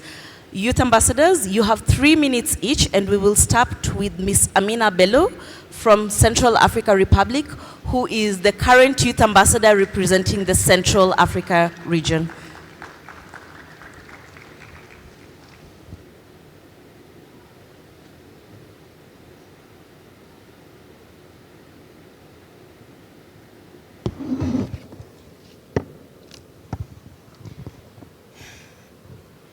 Excellences, Monsieur l'Évariste Ndayishimiye, Président de la République du Burundi, Président de l'Union africaine, champion de l'Union africaine pour la jeunesse, paix et sécurité, Excellence Madame la Première Dame, Excellence l'ambassadeur Bankole, commissaire de l'Union africaine aux affaires politiques, à la paix et sécurité, Excellences, tous les protocoles observés, Mesdames et Messieurs, c'est un honneur pour moi de prendre la parole aujourd'hui au nom de la jeunesse d'Afrique centrale. Je suis Amina Bello de la République centrafricaine, ambassadrice de la jeunesse africaine pour la paix auprès de l'Union africaine qui représente la région Afrique centrale. Je tiens devant vous aujourd'hui pour porter les voix, les aspirations et la détermination des jeunes de notre région. L'Afrique centrale est l'une des régions les plus jeunes du continent. Plus de 60% de sa population a moins de 30 ans. Pourtant, elle demeure parmi les plus affectés par les conflits armés persistants, des déplacements forcés et d'instabilité politique, exposant ces populations à une profonde vulnérabilité. Dans ce contexte, la mise en œuvre de l'agenda jeunesse, paix et sécurité reste inégale et appelle une attention soutenue. Grâce au travail acharné de nos prédécesseurs AYAP et nos partenaires régionaux, les progrès significatifs ont été accomplis. 3 pays de notre région ont déjà validé leur plan d'action national sur l'agenda jeunesse, paix et sécurité, à savoir la République démocratique du Congo, le Burundi et le Cameroun. Je tiens également à souligner que le président de la République centrafricaine a récemment exprimé son soutien à notre mandat et à la mise en œuvre de l'agenda jeunesse, paix et sécurité. C'est un signal fort, un engagement pour toute la région. Ce sont les avancées réelles. Cependant, 7 pays d'Afrique centrale sont encore en attente d'un plan d'action national de l'agenda jeunesse, paix et sécurité formalisé. La majorité manque encore des cadres institutionnels, des mécanismes de financement et des structures de coordination nécessaires pour traduire les engagements en actions concrètes sur le terrain. Depuis le début de mon mandat, j'ai contribué aux efforts nationaux et régionaux, larges visant à faire avancer l'agenda jeunesse, paix et sécurité en Afrique centrale, ainsi qu'au niveau continental, en portant les perspectives des jeunes dans le processus de l'Union africaine et de la mécanismes régionaux. Ces engagements m'ont convaincu que les jeunes ne sont pas seulement les bénéficiaires des politiques de la paix, ils sont les acteurs essentiels. Malgré ces avancées, 3 défis structurels freinent encore la pleine mise en œuvre dans notre région. 7 pays sur 10 ne disposent pas encore un plan d'action national sur l'agenda jeunesse, paix et sécurité, ce qui limite la capacité des jeunes à s'engager dans le cadre formel de paix et sécurité. Le manque de financement dédié et durable pour les institutions de la jeunesse contraint nos organisations à défendre le financement externe imprévisible. La fragmentation de la coordination entre les CAC et l'Union africaine, les Nations unies et les sociétés civiles génère des doublons et des occasions manquent d'impact. Sur la base de ces défis, je soumets respectueusement 3 recommandations. Premièrement, c'est d'accélérer l'élaboration de l'adoption de la plan d'action national sur l'agenda jeunesse, paix et sécurité dans l'Afrique centrale. Avec un appui technique et financier dédié à l'Union africaine, à la CAC, y compris les programmes de la prévention des violences électorales dans les pays concernés par les échéances imitantes. Deuxièmement, c'est de mettre en place des mécanismes de financement régional stables pour les initiatives de la jeunesse qui guident l'agenda jeunesse, paix et sécurité afin de réduire les dépendances aux bailleurs de fonds externes. Troisièmement, c'est de renforcer la coordination structurée entre tous les acteurs, gouvernement, société civile et les jeunes, garantir une mise en œuvre cohérente et durable de l'agenda jeunesse, paix et sécurité. Excellences, Monsieur le Président de la République, la jeunesse d'Afrique centrale n'attend pas d'être invitée à la table de la paix. Elle constitue déjà dans ses communautés, dans ses écoles et dans ses quartiers. Ce dont elle a besoin, c'est que les institutions marchent avec eux, avec des ressources, avec la confiance et les espaces réels pour diriger. La paix en Afrique centrale construira par les jeunes et non sans les jeunes. Je vous remercie pour votre attention.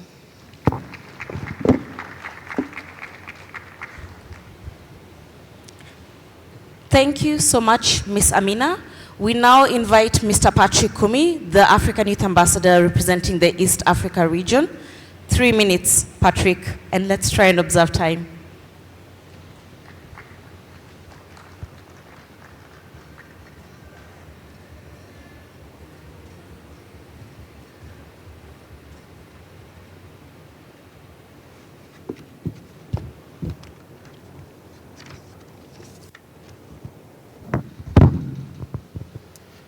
Your Excellency, the President of Burundi and the African Union Champion on Youth, Peace and Security, and also the Chairperson of the African Union, allow me to stand on already established protocol. It is an honor to share an update on the state of youth, peace and security implementation in the Eastern region. As the Youth Ambassador of the region, and also someone that have a first-hand experience in working with the children affected with armed conflict, and also as someone who understands displacement from my personal experience and how the YPS agenda speaks to these realities. Across the region, youth, peace and security continues to gain momentum. We continue to see greater attention from government, regional institutions, stronger engagements by the young peace builders, and important steps in translating the agenda into national frameworks. One clear example is the progress about national youth policy, peace and security frameworks. My own country, South Sudan, has just recently adopted its national youth peace and security strategy running until 2028. Kenya has developed its first national action plan on youth peace and security, while countries like Uganda, Tanzania, Somalia, Ethiopia are at different stages of developing their own. And that exactly tells us that the agenda itself is moving very fast. But the phase and the depth of implementation of this agenda is still very different across the different regions, or in the particular in the Eastern region itself. Because developing the framework is another big thing, but making it work for the young people themselves, it's also another different thing. Across the Eastern region, young people are responding to tensions. We see this in Sudan, we see this in South Sudan in their own communities. They are supporting dialogues, they are working across the differences and contributing to peace on places where affected by conflict, displacement, political tensions, and also climate pressures. Yet we continue to see that many of them still struggle to access the resources and the formal spaces where peace and security discussions always happen. Financing remains a major challenge. There is still a gap in how institutions and actors work across in the region. At the same time, while young people are increasingly invited into the consultations we continue to have in the continent or in the region, we still need to see that more consistent participation in these spaces by the young people, specifically where decisions are actually made. Most importantly is when I joined this mandate, I am not starting from zero. The previous Eastern Youth Ambassadors for Peace have laid a very big foundation.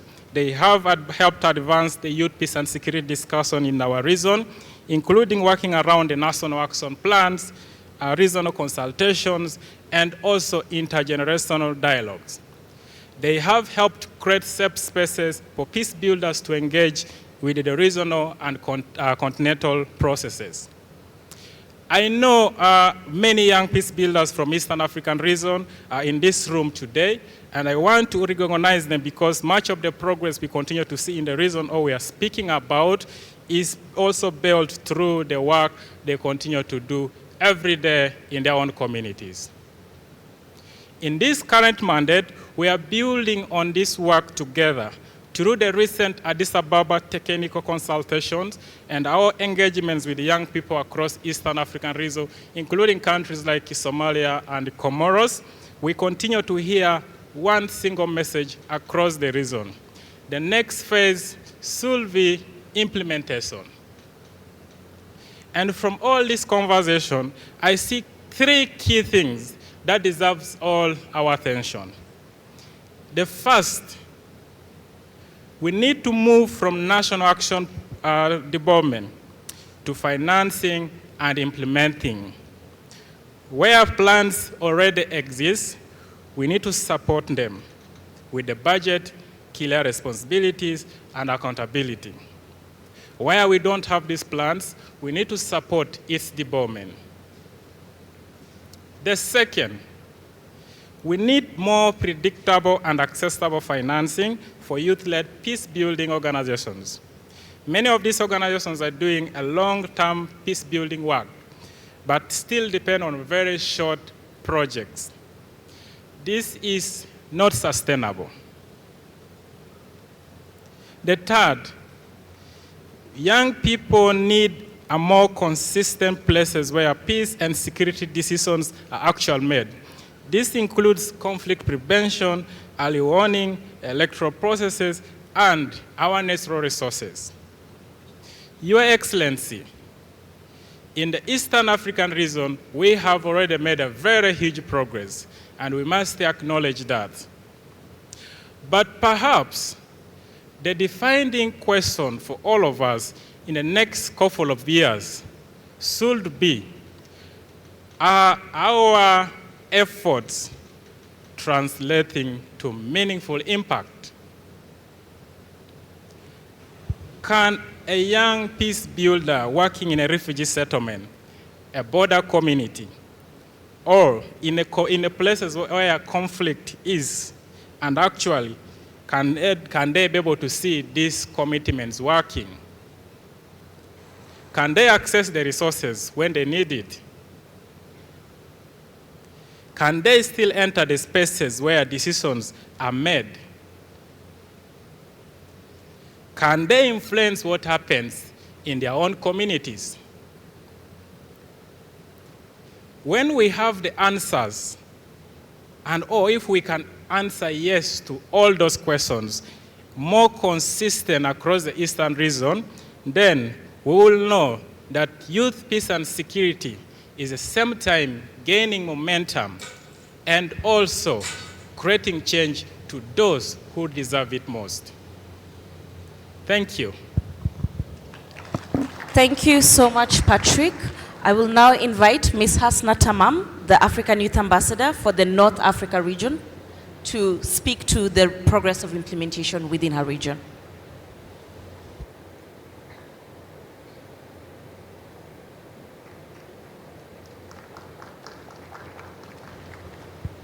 We can give her a round of applause.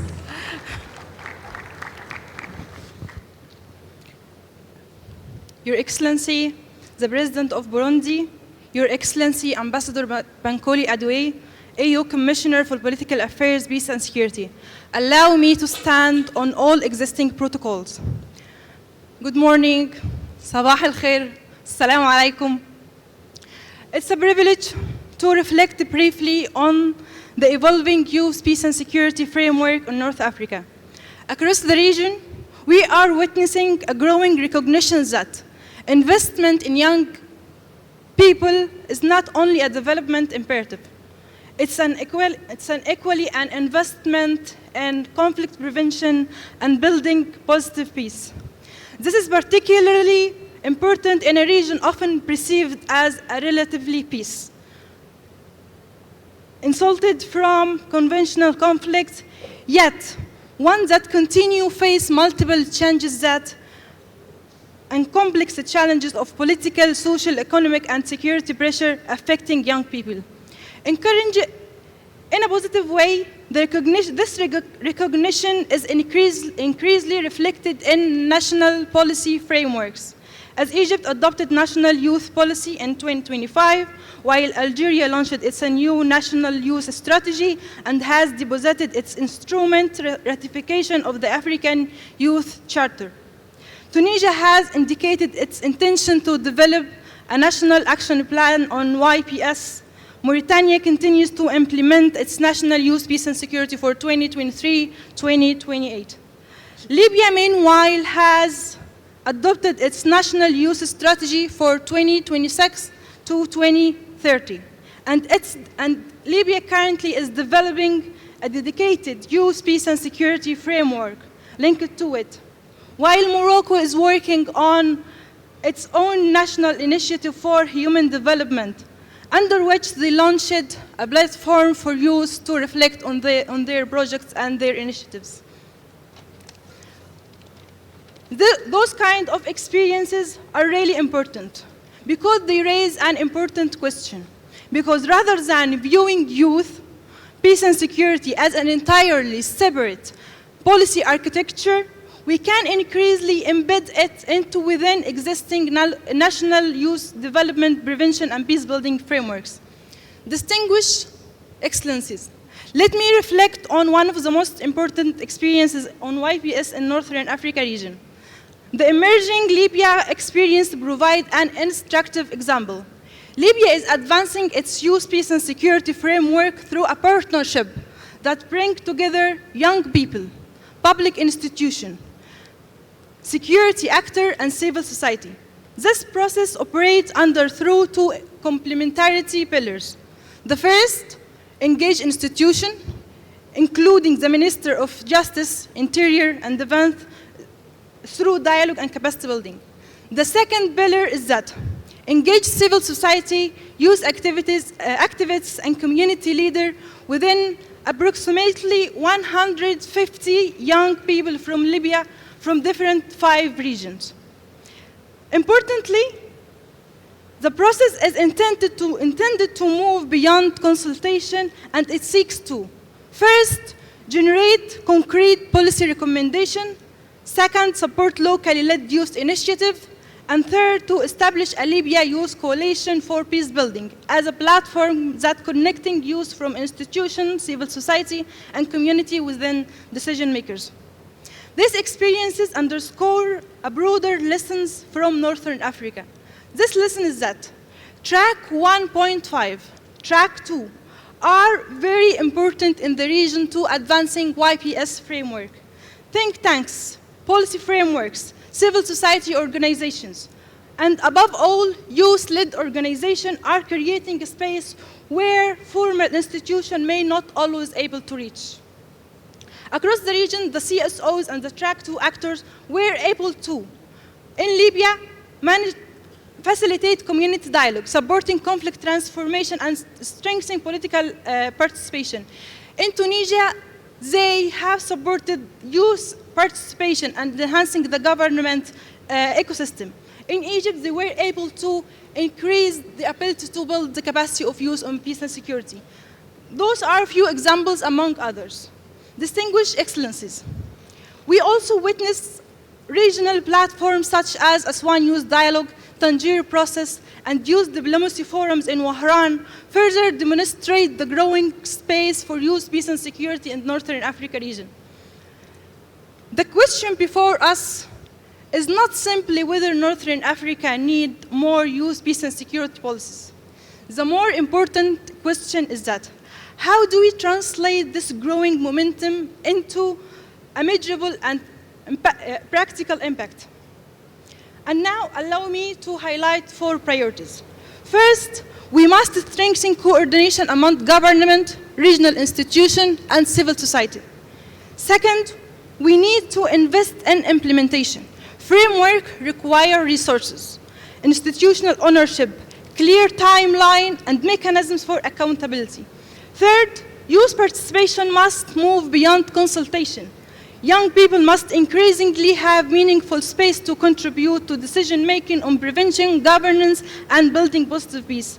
And fourth, and which is very important, we need to deepen regional cooperation and experience sharing while supporting RECs and REMs in Northern Africa region to further institutionalize YPS and embed it into their institutions. And always remember, as North Africa region, as a non-violent region, it's worth to know that YPS in non-conflict setting is required for advancing positive peace and preventing conflict. To conclude, I respectfully call upon our distinguished leaders to become even stronger champions of YPS agenda. The leadership demonstrated by His Excellency the President of Burundi provide an important example. We should equally harness existing continental and regional championship in the different files, including migration, combating extremism, post-conflict reconstruction, and other portfolios that directly affect young people in our priorities. Ultimately, our objective must go beyond producing national action plan, but it must go for creating an ecosystem where YPS is able to flourish. I thank you all. Thank you so much, Ms. Hasna. I promise we are almost there. I now invite Ms. Ruth K. Kangwa, the African Youth Ambassador for Peace for the Southern Africa region, to give the overview from her region. Within 3 minutes, Ms. Ruth.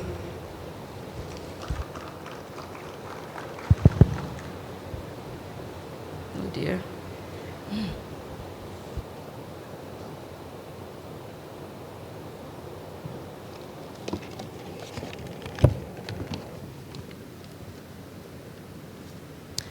Your Excellency, President of the Republic of Burundi, Chairperson of the African Union, Your Excellency, Commissioner Bankole, the First Lady of the Republic of Burundi, and Your Excellencies in the audience, I wish to ride on already observed protocols. Your Excellency, I will briefly share the Southern African perspective on the implementation of the Youth, Peace and Security Agenda as we stand in August 2026. For me, this work did not begin with my appointment as African Youth Ambassador for Peace. In October 2025, I was just a young girl advocating for young women's political participation called Girls Gone Political. But I happened to be found by your brother, President Hakainde Hichilema, who appointed and sworn me in as the youngest member to serve on Zambia's Technical Committee on Constitutional Reforms. I represented the voices of over 6 million young people, while also serving as Zambia's national focal point on youth, peace, and security, and contributing to the development of the National Security Strategy. Your Excellency, I brought this context out to show that these particular experiences found me where I am now as an IAP, and they helped me understand better that we should look at peace and security in a broader prospect, looking at it to understand how we govern, whether young people can participate, whether institutions are trusted for young people to also see themselves in decision-making. Your Excellency, I recognize that I'm also just building on the work of my 3 predecessors from Southern Africa, the previous IAPs, and their consultations and many engagements with member states and regional institutions created important foundations for this mandate. So where are we now as Southern Africa?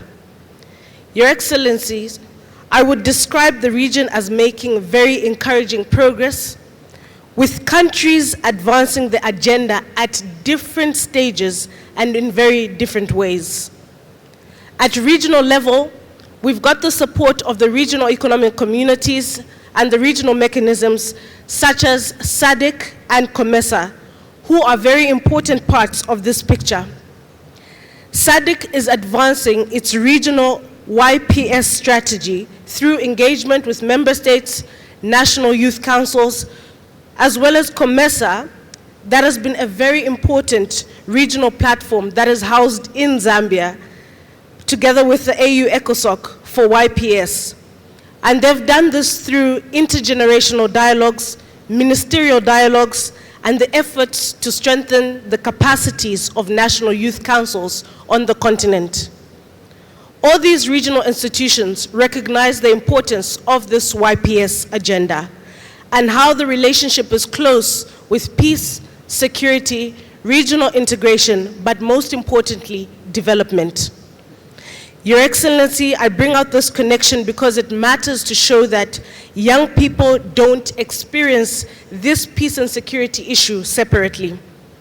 A young person who cannot find employment or who is excluded from political participation, who is exposed to misinformation, organized crime, violent extremism, or is displaced by conflict or climatic-related shocks, or a young person who has no safe avenue to raise concerns, does experience both a development and a peace and security challenge at the same time. And it is for this reason that I believe that the implementation of the Youth, Peace and Security Agenda in Africa needs to be understood through the wider development nexus. When we go across Southern Africa, and I'll not be able to go through all the 10 countries, we see that Malawi was our first country in Southern Africa to adopt its National Action Plan in 2025 ahead of their 2025 general election. But this now provides an important platform to see how implementation will look like. When we take it to Mozambique, We've seen that they've illustrated the value of integrated approaches, and they've made very significant progress, even in Cabo Delgado, with national youth peace and security summits across the country focused on nationwide consultations on YPS. We take you to Namibia, where young people have moved from youth-led advocacy with the Namibia Youth Peace and Security Network into a formal national process. In May, with the support of the African Union Commission, the Namibia Youth Council, Namibia Youth Peace and Security Network convened a technical working group capacity building process towards Namibia's first national action plan. I would be doing injustice to not touch on the last two countries I'll bring out, particularly Zimbabwe. Zimbabwe is particularly strategic as it continues its national youth peace and security process, but at the same time, their upcoming tenure on the United Nations Security Council as a non-permanent member in 2027 to 2028. This provides a significant opportunity to bring African perspectives on youth, global security, and many more discussions. Lastly, I'll end off with the country Zambia. The discussions towards a NAP are progressing through joint collaboration with the Ministry of Foreign Affairs and International Cooperation, as well as the Ministry of Youth and the National Council. This shows us how, beyond moving the policy frameworks, countries are increasingly demonstrating how YPS can translate.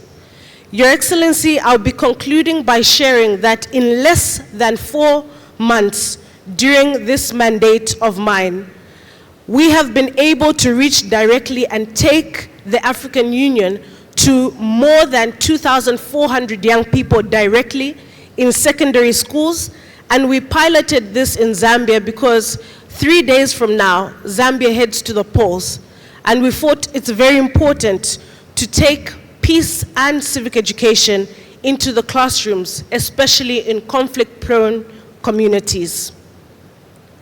I end off now by also bringing a dear country to my heart, where I actually grew up, South Africa. South Africa right now offers 2 important dimensions of our update to you, Your Excellency.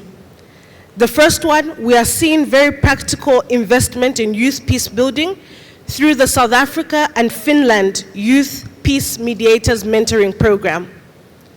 At the same time, Your Excellency, a critical issue of migration in Africa is an issue that we should be able to discuss constructively around jobs, access to public service, but as well as irregular migration, young people searching for greener pastures. The South African government has been very clear about its responsibility to manage its borders and enforce immigration law. President Cyril Ramaphosa has also emphasized that migrants should not become scapegoats for unemployment, crime, or pressures on public service.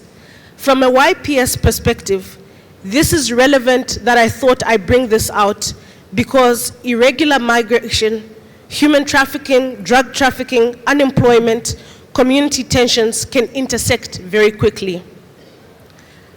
As I walk away, I encourage everyone in the room to continue strengthening meaningful, peaceful participation, peace education, and preventative diplomacy. Your Excellency, with only 3 years remaining in the African Union's 2020 to 2029 implementation decade, I believe this is an important window to build greater political momentum beyond the development of national action plans to financing and implementing so that we can build peaceful and prosperous societies and contributing to the Africa we want by 2063. I wish to thank you, sir. Thank you so much, Ms. Ruth Kangwa. I will now invite our last speaker, Mr. Bakari Sonko, the African Youth Ambassador for the West Africa region.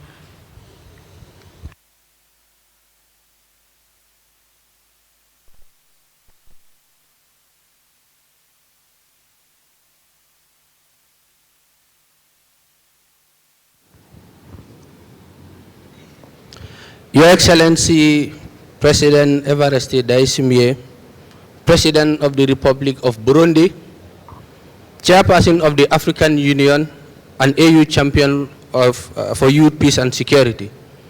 Your Excellency, Ambassador Bankole Adiole, AU Commissioner for Political Affairs, Peace and Security.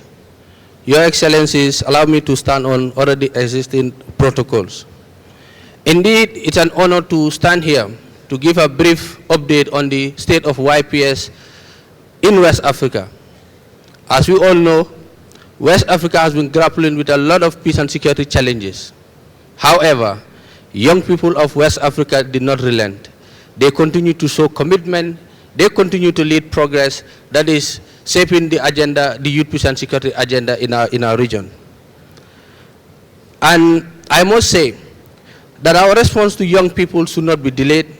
It must be deliberate, meaningful, and equal to the expectation of the generation we are asking to build the future of Africa. Across Africa, young people are not waiting to be invited to the work of peace.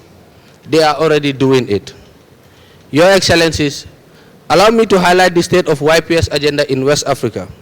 But first, allow me to acknowledge the work of my predecessor, Simon Diouf, who was the former African Youth Ambassador for Peace for West Africa, and the partners that continue to accompany the work of young people in West Africa. The YPS agenda must serve the young person in the remotest communities of our regions. The continental framework must therefore become a living instrument, not simply a document discussed in policy and public or diplomatic circles, but one that reaches the communities and responds to the realities experienced by young people. Excellencies, in the Gambia, young people helped lead the development of its national action plan and continue to contribute to its implementation. Whilst in Nigeria, young people are contributing to the aspiration of silencing the guns through creative and community-based initiatives, and that empower their peers to reject violence and choose peace. In Nigeria also, young people led the development of its national action plan and are on the process of reviewing and start the process of another one. In Liberia and Senegal, young people are contributing to the development of their respective national action plan processes, whilst Liberia have adopted their first ever national action plan on youth, peace and security. Niger's adoption of its national action plan a few weeks ago demonstrates what will become when political will meets youth leadership. Other countries including Ghana, Guinea-Conakry, Mali, Benin and Burkina Faso are also advanced in their national action plan process. These are not simply national initiatives. They represent a growing movement to domesticate the African Union continental framework on youth, peace and security. Your Excellencies, but we must reflect more deeply and even honestly on our realities. Developing a national action plan alone is not the destination. Adoption is not implementation. A policy document is not impact, and consultation is not meaningful youth participation unless young people influence, and that participation moves from presence to influence. One task, therefore, is to strengthen youth political ownership, financing of our national action plans, institutional coordination, monitoring and accountability of these policies. We must ask, who is responsible for implementation? Where are the resources coming from? How are young people involved in monitoring this process, and how is accountability shaped?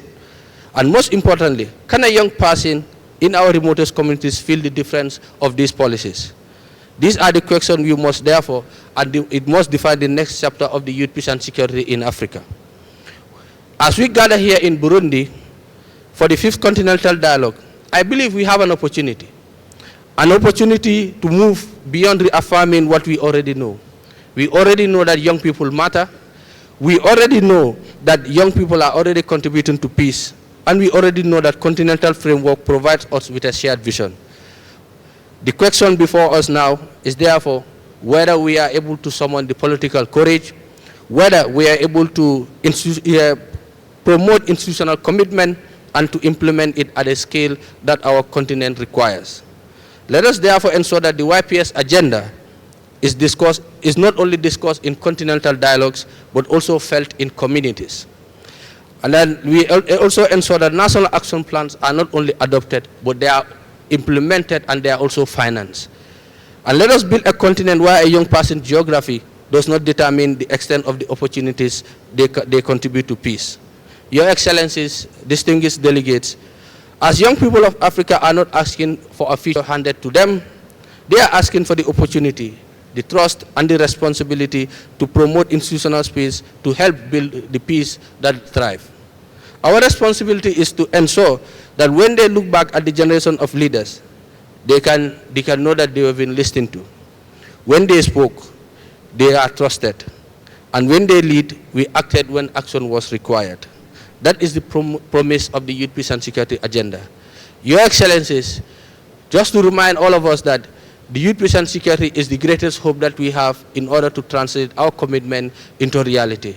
And it is my belief that it is the tool that can transform this continent for better.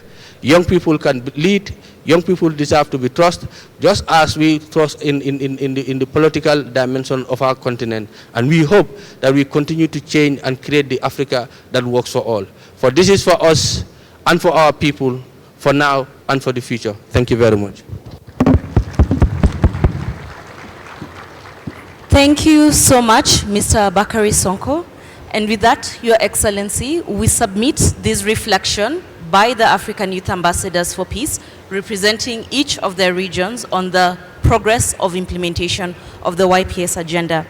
Your Excellency, we also wish to inform you that ahead of this year's Continental Dialogue, for the first time, under the leadership of the Embassy of Burundi in Addis Ababa, and coming together with distinguished partners, development partners, our regional economic communities, we convened a technical level consultation ahead of this dialogue in July in Addis Ababa, which was held under the theme Advancing Inclusive Governance, Institutionalizing the Role of Youth and Women in Peace, Security, and Policy Reform in Africa. As a result of that consultation that was convened in a hybrid manner, bringing together young people from across the continent, the young people did come up with an outcome document that is meant to highlight areas in which we can use to further implement the WPS and the YPS agenda, also taking into account the Nexus approach. Excellency, with your permission and with the permission of protocol, we would wish to invite the 5 African Youth Ambassadors for Peace to present this outcome document on behalf of the young people on the continent to Your Excellency in your role as the AU champion on youth, peace and security.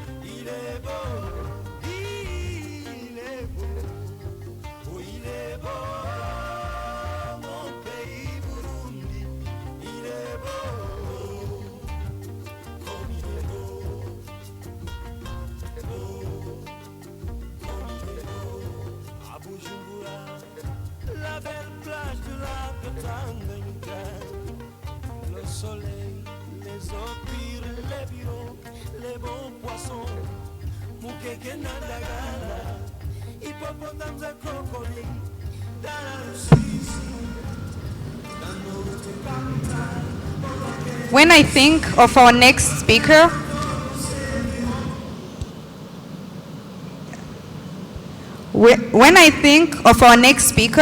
what comes to mind is African excellence and leadership grounded in action rather than words. He has never stopped believing in the power of this continent, in its youth, its potential, its future. His vision has not only shaped Burundi's path forward, it has inspired an entire continent to think bigger and believe in itself. Ladies and gentlemen, please help me welcome His Excellency, the President of the Republic of Burundi, Evariste Ndayishimiye. Aujourd'hui, nous avons le privilège d'accueillir celui qui, au-delà de ses responsabilités, a toujours choisi de placer la jeunesse au cœur de l'avenir de notre continent. Un président qui croit à la jeunesse, qui lui ouvre des espaces, qui lui donne une voix et qui lui rappelle qu'elle n'est pas seulement l'Afrique de demain, mais l'Afrique d'aujourd'hui. Excellence, vous êtes le bienvenu.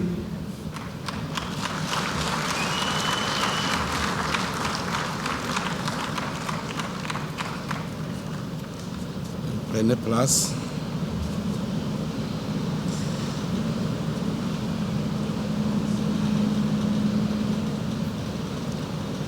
Excellences, Mesdames, Messieurs, les hautes autorités de la République du Burundi, chacun dans son rang et qualité. Excellences, Mesdames, Messieurs, les responsables de différents commissariats de la Commission de l'Union africaine. Excellences, Mesdames, Messieurs, représentants les États et les organisations internationales et régionales,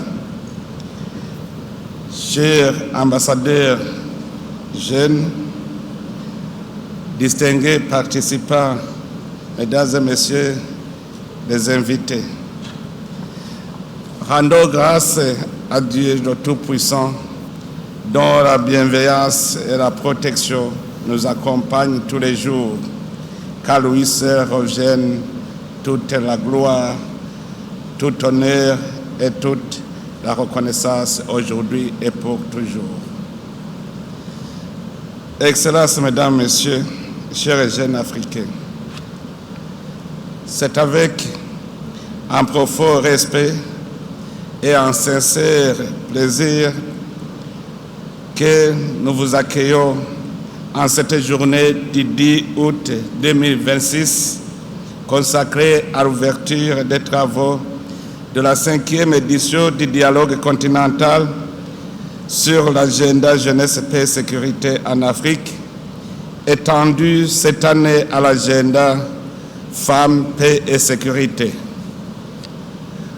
En ma qualité de président de la République du Burundi, de président en exercice de l'Union africaine et champion de l'Union africaine pour l'agenda jeunesse, paix et sécurité, c'est avec une immense joie que je vous souhaite la bienvenue à Bujumbura, consacrée capitale africaine de la jeunesse par la décision 868 de la 37e conférence des chefs d'État et de gouvernement de l'Union africaine, qui a institutionnalisé ce dialogue continental comme un événement devant prendre place chaque année ici à Bujumbura.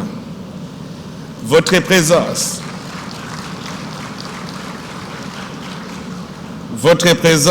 dans notre capitale économique est pour le Burundi un grand honneur. Elle témoigne de la confiance de notre continent, que notre continent place en cette ville devenue un espace privilégié de dialogue, d'innovation et de mobilisation de jeunes en faveur de la paix, de la sécurité et du développement durable. Que votre séjour à Bujumbura vous permette non seulement de mener des échanges fructueux, mais aussi de découvrir l'hospitalité légendaire du peuple burundais, ainsi que les richesses naturelles et culturelles de notre pays au cœur de l'Afrique. Excellences, Mesdames, Messieurs, nous nous réunissons aujourd'hui autour du thème « Eau, paix et leadership inclusif en Afrique », institutionnalisation du rôle stratégique des jeunes et des femmes dans la prévention des conflits, la gestion des crises et la consolidation durable de la paix grâce à une gouvernance responsable des ressources. Ce thème, combien important, illustre l'importance accordée à ces enjeux cruciaux qui sont eau, paix et leadership. Sur cela, comme je n'aurai pas les deux pieds lors des travaux thématiques, permettez-moi de vous partager ma réflexion sur chacun de ces sous-thèmes. Premièrement, des enjeux autour de l'eau. Excellences, Mesdames, Messieurs, notre Union a placé l'année 2026 sous le thème « Assurer la disponibilité durable de l'eau et des systèmes d'assainissement sûrs pour atteindre les objectifs de l'agenda 2063 ». Ce thème, qui est le premier pilier stratégique de notre mandature à la présidence de l'Union africaine, reflète une réalité quotidienne pour des millions d'Africains. Plus de 400 millions n'ont pas accès à une eau potable et sûre et près de 700 millions sont privés de services d'assainissement. Les plus touchés sont les enfants, femmes et populations rurales. On envoie un enfant puiser de l'eau à des kilomètres, rentrant fatigué et frustré. Quelquefois même, les parents obligent leurs enfants à aller puiser de l'eau avant de se rendre à l'école. Une femme, là-haut sur l'épaule, quitte son champ avec un pot rempli d'eau sur la tête pour s'empêcher de retourner à la fontaine là en bas de la montagne. Tout cela est un fardeau porté par la jeunesse et les femmes au quotidien. C'est pour cette raison que dans notre programme du Burundi, pays émergent, nous avons décidé de tout faire pour que la fontaine qui est plus éloignée possible sera à 15 minutes aller et retour pour alléger son poids pour les jeunes et les femmes dû à l'éloignement des fontaines d'eau potable.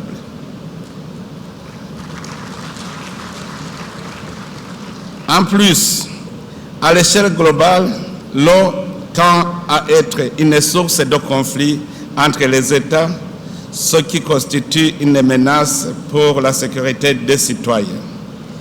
Ainsi, notre objectif est de promouvoir une gestion durable et inclusive de l'eau, de renforcer la coopération pour une gouvernance solidaire des bassins, de mobiliser des investissements publics, privés et mixtes et d'encourager l'innovation écologique.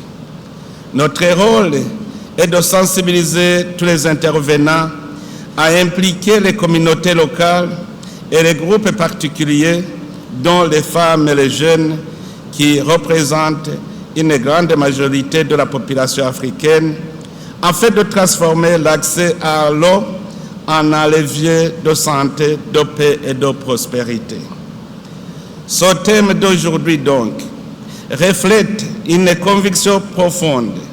La paix durable en Afrique ne peut être instaurée sans une gestion responsable et équitable de nos ressources, en particulier l'eau, qui constitue une source de vie et de développement, mais aussi une source de tension lorsque sa gestion est inadéquate. En effet, l'eau est une ressource vitale au cœur des dynamiques géopolitiques, socio-économiques et environnementales de notre siècle. En raison de sa rareté croissante, de sa mauvaise gestion ou de sa répartition inégale, elle est devenue un vecteur de tension et d'affrontement. Les tensions transfrontalières liées au partage des bassins hydrographiques, comme c'est le cas dans le bassin du Nil, qui avait surgi entre l'Éthiopie, le Soudan et l'Égypte autour du barrage de la Renaissance. C'est aussi le cas des conflits intersectoriels liés aux compétitions accrues entre les besoins agricoles, dans l'irrigation, industrielle, énergétique et domestique. La question de la gestion des eaux ne concerne pas seulement les États. Elle s'étend aussi aux tensions entre communautés. Des affrontements fréquents observés entre les agriculteurs sédentaires et les éleveurs transhumants autour de l'accès aux points d'eau et au pâturage, notamment dans le Sahel. Des facteurs aggravants sont aussi nombreux et on peut citer notamment le changement climatique qui se manifeste par des sécheresses prolongées, imprévisibilité des pluies et désertification. La pression démographique et urbanisation rapide entraînent l'augmentation continue de la demande globale de l'eau. Ici au Burundi, c'est un exemple qui est flagrant, où la ville a augmenté plus de 10 fois, mais le rythme d'augmentation de la quantité d'eau reste petite. La pollution et la dégradation des écosystèmes qui entraînent aussi la réduction de la quantité d'eau potable et exploitable disponible, etc. Dans notre face, l'accès sécurisé et équitable à l'eau constitue un pilier fondamental du développement durable, notamment dans le développement humain et santé publique. Ainsi, dans le secteur de la santé et de l'assainissement, l'accès à l'eau potable et à des infrastructures sanitaires réduit considérablement la mortalité infantile et les maladies d'origine hydrique. Aussi, l'accès sécurisé et équitable à l'eau favorise l'égalité des genres et l'éducation. Comme je l'ai dit, la corvée d'eau incombe disproportionnellement aux femmes et aux jeunes filles. Réduire les distances d'approvisionnement libère du temps pour la scolarisation et l'autonomisation économique et contribue à prévenir les risques de violences fondées sur le genre. Pour le développement économique et la sécurité alimentaire, la suffisance en eau constitue un facteur favorisant l'agriculture et la souveraineté alimentaire. L'irrigation maîtrisée augmente les rendements agricoles, sécurise la production face aux aléas climatiques et garantit la sécurité alimentaire. En outre, l'hydroélectricité constitue une source d'énergie renouvelable majeure pour l'industrialisation des régions et l'alimentation des réseaux électriques. En peu de mots, l'eau est un facteur de vie dans nos sociétés et si elle est mal gérée, elle risque de devenir un vecteur de conflit entre les communautés et entre les États. C'est pour cette raison que ce dialogue continental ne peut se passer de la question de l'eau. Excellences, Mesdames, Messieurs, l'autre sujet qui nous occupe dans le thème de ce dialogue est la consolidation de la paix et de la sécurité. En effet, le deuxième pilier de notre mandature est consacré à la consolidation de la paix et de la sécurité, fondement indispensable de toute ambition de développement durable et intégration régionale et continentale. Nous avons en Afrique des États en paix et stables. Nous avons aussi des États en conflit armé interne et des conflits entre les États. Mais nous avons aussi des pays à risque. L'objectif de l'Union africaine est de faire taire les armes et de consolider la paix en Afrique. En effet, nous nous focalisons sur la paix et la sécurité pour rendre l'Afrique une zone de libre-échange continentale et cela exige la paix et la sécurité pour rendre libre la circulation des biens et des services sur toute l'étendue du continent africain. Nous ne pouvons donc pas espérer gagner ce pari tant qu'il y a des guerres entre les États et des conflits armés internes aux États. Nous devons donc éradiquer le terrorisme et d'autres sources de conflits en s'attaquant à leurs véritables causes. En effet, les causes des conflits relèvent de trois ordres. D'une part, la faiblesse des institutions étatiques et la mauvaise gouvernance. D'autre part, les facteurs économiques et des ressources. Et enfin, les causes liées à l'héritage colonial et à la géopolitique. Premièrement, la faiblesse des institutions vient du fait que les dirigeants usent de la mauvaise conception des pouvoirs de l'État. Souvent, les leaders oublient qu'ils sont de vrais représentants de l'État qui mettent en œuvre les missions régaliennes de l'État qui sont l'obligation de protéger les citoyens, l'obligation de poursuivre et de juger les criminels. L'État parle une seule langue, l'unité, la paix et le bien-être de tous les citoyens sans distinction. Une autorité étatique faible n'a pas les capacités d'imposer l'autorité de l'État et de garantir l'unité et la sécurité pour tous. Et quand cette faiblesse devient réelle, des individus se regroupent pour se protéger eux-mêmes et rivaliser avec les forces de l'État qui sont seules ayant le droit d'user de la force et responsables de l'application des lois. C'est cette rivalité qui, si elle est prolongée, aboutit à des tensions et à des conflits armés internes. Deuxièmement, sur les facteurs économiques et les ressources comme cause de conflit, vous remarquerez tout ce que les pays emploient au conflit sont des États qui ont de grandes potentialités de développement. Ce sont spécialement les pays du sud du Sahara, des pays qui regorgent des ressources naturelles. Ce sont malheureusement ces pays qui sont victimes de la convoitise et des autres puissances.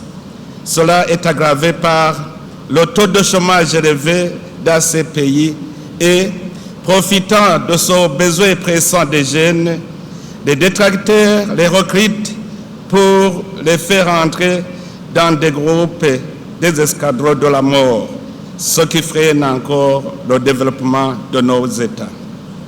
En effet, je l'ai toujours dit, la solution au problème de chômage n'est pas la guerre. Je définis le chômage comme le manque de quoi faire et son manque se cherche quand on est stable dans l'esprit. En troisième lieu, les autres causes de conflit dans nos États prennent naissance sur l'héritage colonial de nos frontières. En effet, la colonisation, dans le cadre de diviser pour régner, a tracé des frontières en regroupant les peuples sans considération de la cohésion nationale et en séparant les communautés homogènes pour favoriser les divisions au sein de ces territoires conquis par le colon. Cette cohésion nationale, remise en cause par la colonisation, est devenue la vraie source des tensions ethniques après l'indépendance jusqu'à nos jours. Excellences, Mesdames, Messieurs, chers et jeunes Africains, ayant appris les causes réelles des conflits chez nous en Afrique, nous avons le devoir de les prévenir là où les États sont encore stables et les arrêter là où ces conflits sévissent. L'Union africaine a déjà instauré l'initiative Faire taire les armes, une initiative que le Burundi soutient fermement. Pour y arriver, je me penche sur le principe selon lequel, faute de combattants, la guerre est terminée.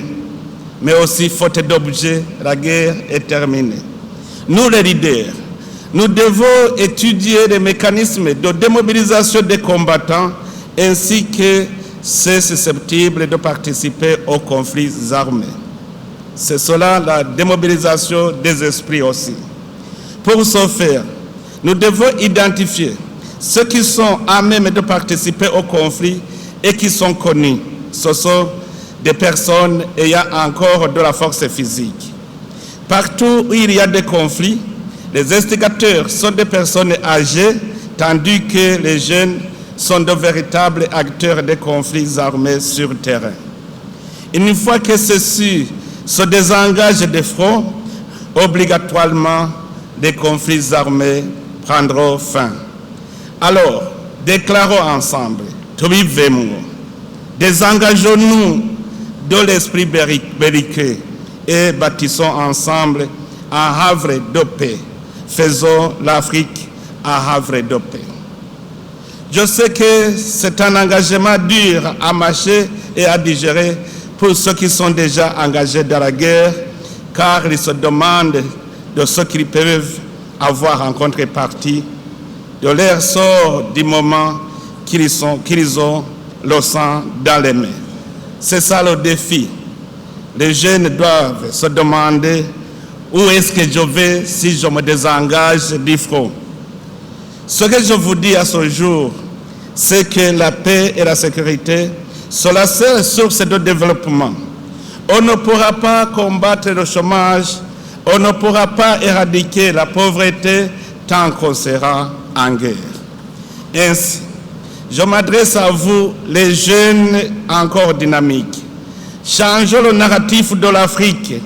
Faute de combattants, la guerre est terminée.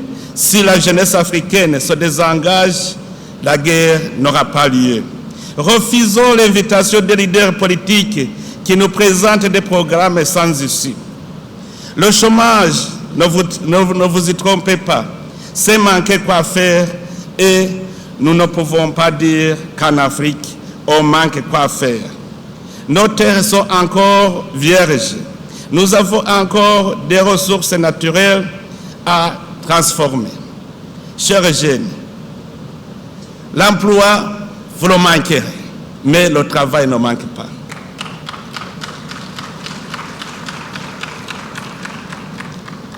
Nous avons l'expérience ici au Burundi. On a fait une retraite de jeunes diplômés de haut niveau et on a trouvé que réellement, le chômage, ce n'est pas le manque d'emploi, c'est le manque de travail. Est-ce qu'on peut dire qu'en Afrique, on n'a rien à faire du moment que nous avons des ressources? Travaillons tant que nous avons encore la force pour ne pas regretter d'avoir perdu notre temps pour rien. Ne cherchons pas à travailler pour les autres. Be your own boss, parce que ceux qui vous emploient vous exploitent. Ils gagnent sur vous. Allez constater ce que vous refusez de faire chez vous, ce que vous refusez de faire pour vous-même, vous voulez le faire pour les autres. Et ce sont ces autres qui gagnent sur vous. Je m'adresse aussi à vous les femmes. Vous les mamans, vous êtes un groupe très important dans nos sociétés et aussi un groupe privilégié. Pas parce que vous avez une force physique, mais parce que vous avez l'art de convaincre. Les femmes sont des victimes, mais elles ont aussi un rôle à jouer pour prévenir les conflits et pour démobiliser ceux qui sont au front. Ce que femme veut, Dieu fait. C'est Marie qui a convaincu Jésus à changer l'eau en vin.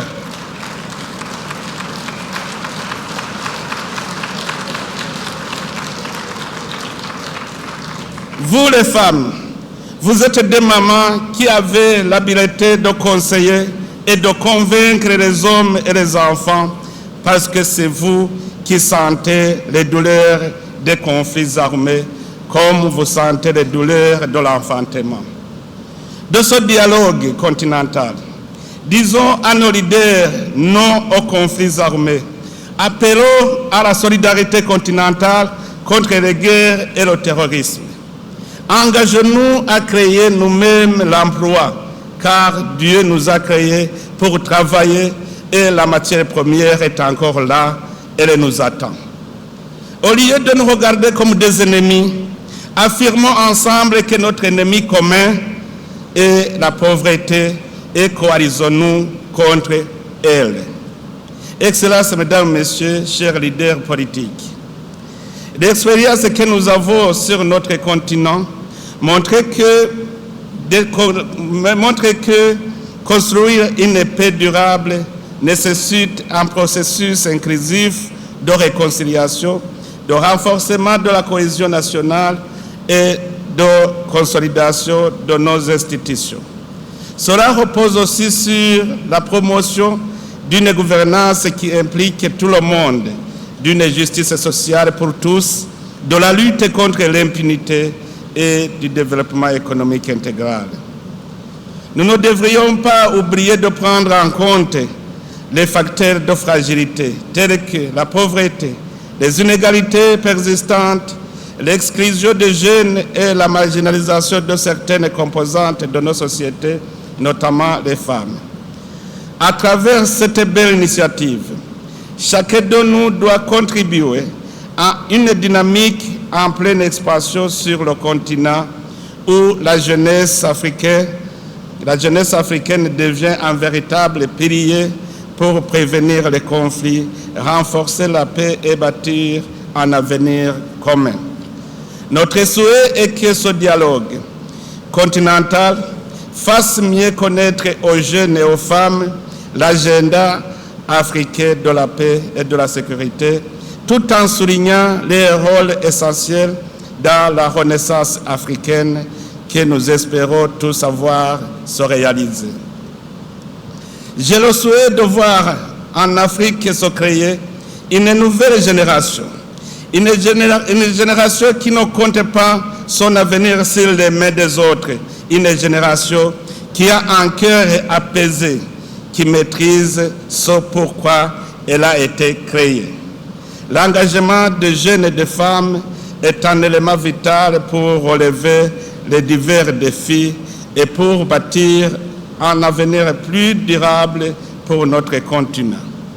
Les jeunes et les femmes longtemps écartés veulent se démarquer. Ils disposent des idées innovantes, de l'énergie et de la passion et sont prêts à agir pour apporter des changements. Il est impératif pour les leaders de les écouter, de les soutenir et de les inciter à prendre des initiatives en faveur du développement durable. C'est ce que le Burundi a fait à travers le programme d'autonomisation économique et de création d'emplois pour les jeunes et la création de la banque d'investissement pour les jeunes et la banque d'investissement pour les femmes. J'ai demandé aussi au service habilité d'étudier la possibilité de création d'un programme d'autonomisation économique des femmes. Nous espérons que bientôt le se réalisera. Mais aussi dans son cadre, c'est aussi dans son cadre que des efforts visant à promouvoir la paix et la sécurité en Afrique, en particulier l'intégration de la contribution des jeunes et des femmes, ont été entrepris par l'Union africaine. En effet, plusieurs initiatives telles que l'adoption par l'Union africaine de l'agenda jeunesse, paix et sécurité visent à promouvoir l'autonomisation et l'engagement des jeunes dans les efforts de paix, de sécurité et de gouvernance à travers le continent. L'adoption de la résolution 2250 sur les jeunes, la paix et la sécurité par le Conseil de sécurité des Nations Unies en 2015 a consacré l'inclusion des jeunes dans la construction de leur propre avenir en les invitant à prendre part à la création des solutions pacifiques dans les régions touchées par les violences et les conflits armés. Excellences, Mesdames, Messieurs, distingués invités, chers jeunes et chères femmes, l'autre sujet qui doit nous occuper dans ce dialogue est la question de leadership inclusif en Afrique. D'abord, nous devons comprendre que le leadership est cette direction qui connaît où élever, amener le peuple dans le cadre du bien-être de tous. Tout le monde est né pour diriger, car tout le monde est né avec la mission de dominer et de travailler. Ainsi, le leadership ne compte pas sur l'âge. Le leadership est un esprit collectif qui crée ce qui peut être bénéfique pour nous tous. Le problème que l'Afrique a connu est que la colonisation nous a entraînés dans un système où tu peux vivre sans avoir fourni aucun effort. Ainsi, nos États sont devenus comme une vache laitière où l'on choisit celui qui dirige et lui qui donne à qui il veut et quand il veut. C'est cela le début des conflits, car chacun qui se sent capable d'avoir une majorité court pour gérer ce que l'État a comme patrimoine, non pour l'intérêt général, mais pour intéresser un groupe de gens. Il donne à qui il veut et quand il veut. C'est cela la dictature. C'est pour cela que la Déclaration universelle des droits de l'homme des Nations Unies de 1948, dans son préambule, stipule que considéra qu'il est essentiel que les droits de l'homme soient protégés par un régime de droit pour que l'homme ne soit pas contraint en si premier recours à la révolte contre la tyrannie et l'oppression. Les États doivent être régis par un régime de droit pour que chaque citoyen ait de la place pour s'épanouir. Mais là aussi, je dois souligner le droit de se conformer aux coutumes et aux droits des gens, car il y a ceux qui ont tendance à s'arroger un droit des peuples à disposer d'eux-mêmes. On appelle cela l'impérialisme. C'est le peuple qui doit décider comment il pourra orienter son destinée, son mode de gouvernance et son organisation et exercice du pouvoir de son État. Ainsi donc, le leadership inclusif en Afrique est une approche de la direction et de la gouvernance qui valorise la diversité sous toutes ses formes, genre, génération, ethnie, catégories socio-économiques, et garantit que chaque individu participe activement aux décisions et au succès collectif. En Afrique, cette gouvernance s'inspire des valeurs ancestrales tout en répondant aux urgences démographiques et économiques contemporaines du continent. Ces valeurs ancestrales sont celles d'Ubuntu, de solidarité et d'unité. Ici, je souligne le concept Ubuntu. Ubuntu au Burundi, c'est ce qui est en moi et qui se trouve en toi. C'est ce sentiment que tu portes en toi et que tu dois transférer à ton prochain. C'est pour cela que tous les hommes se ressemblent. Ils ont été créés à l'image de Dieu. En Kirundi, si quelqu'un te dit « Ngirira ubuntu », cela signifie un sentiment envers moi et pitié de moi. Si on dit « umuntu n'uwundi », c'est une interpellation pour te dire que ce qui m'arrive peut t'arriver aussi. Donc, sauve-moi. Si on vous dit « umuntu n'ubuntu », c'est-à-dire que l'homme est cet esprit qui est à lui. Ici, chez nous, nous pouvons dire que umuntu yapfuye agenda, c'est un mort vivant. Vous le voyez, même s'il est autorité, il est mort vivant. Au Burundi, un leader doit être umuntu, sinon on ne le respecte pas. Le leadership intwaro doit être composé des hommes intègres, abantu b'ubuntu, des hommes sensibles, hommes au majuscule égal homme comme femme. Si on dit urahabera umugabo, même une femme peut être homme avec majuscule. Et l'homme avec minuscule peut ne pas être homme majuscule, parce qu'il est mort vivant. C'est ce sentiment d'Ubuntu qui doit guider les leaders africains. Pour cela donc, le leadership inclusif met l'accent sur l'intégration effective des jeunes, des vieillards et des femmes et des personnes aussi présentant une incapacité physique mais ayant un esprit sain dans le processus de prise de décision et à de différents niveaux. Le thème central de cette année nous rappelle également que les jeunes et les femmes ne doivent plus être perçus comme de simples bénéficiaires des politiques publiques, mais comme des acteurs stratégiques dans la prévention des conflits, la gestion des crises et la consolidation de la paix. C'est cela l'égalité des chances, car tout le monde ne doit pas être dans la sphère de décision. Ce qui est essentiel est la liberté de chaque individu à se prononcer sur les politiques qui dirigent la nation. Ainsi, les groupes particuliers et majoritaires, dont les jeunes et les femmes, doivent avoir le droit de regard sur toutes les politiques qui dirigent la nation. Leur participation active à tous les niveaux de prise de décision constitue donc une condition essentielle à la construction des sociétés plus inclusives et plus prospères.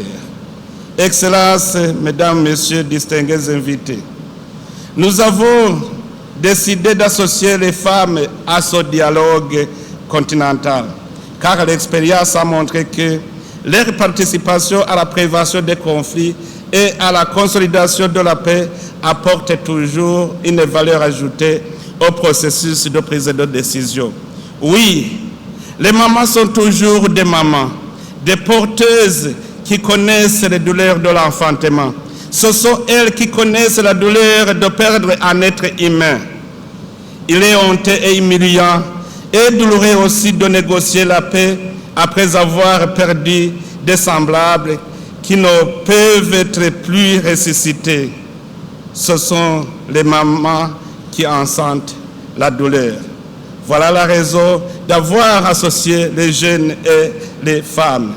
C'est ainsi que le dialogue continental de cette année est structuré de manière complémentaire à l'agenda Femmes, Paix et Sécurité.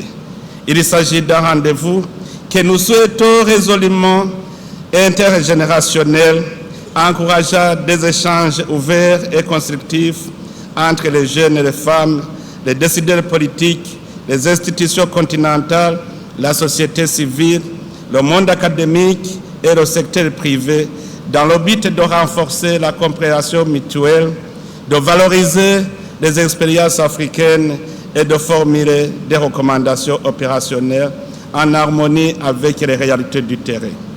L'Union africaine a fait des femmes une priorité de l'agenda 2063, l'Afrique que nous voulons. Voici certains instruments juridiques et engagements majeurs déjà entrepris.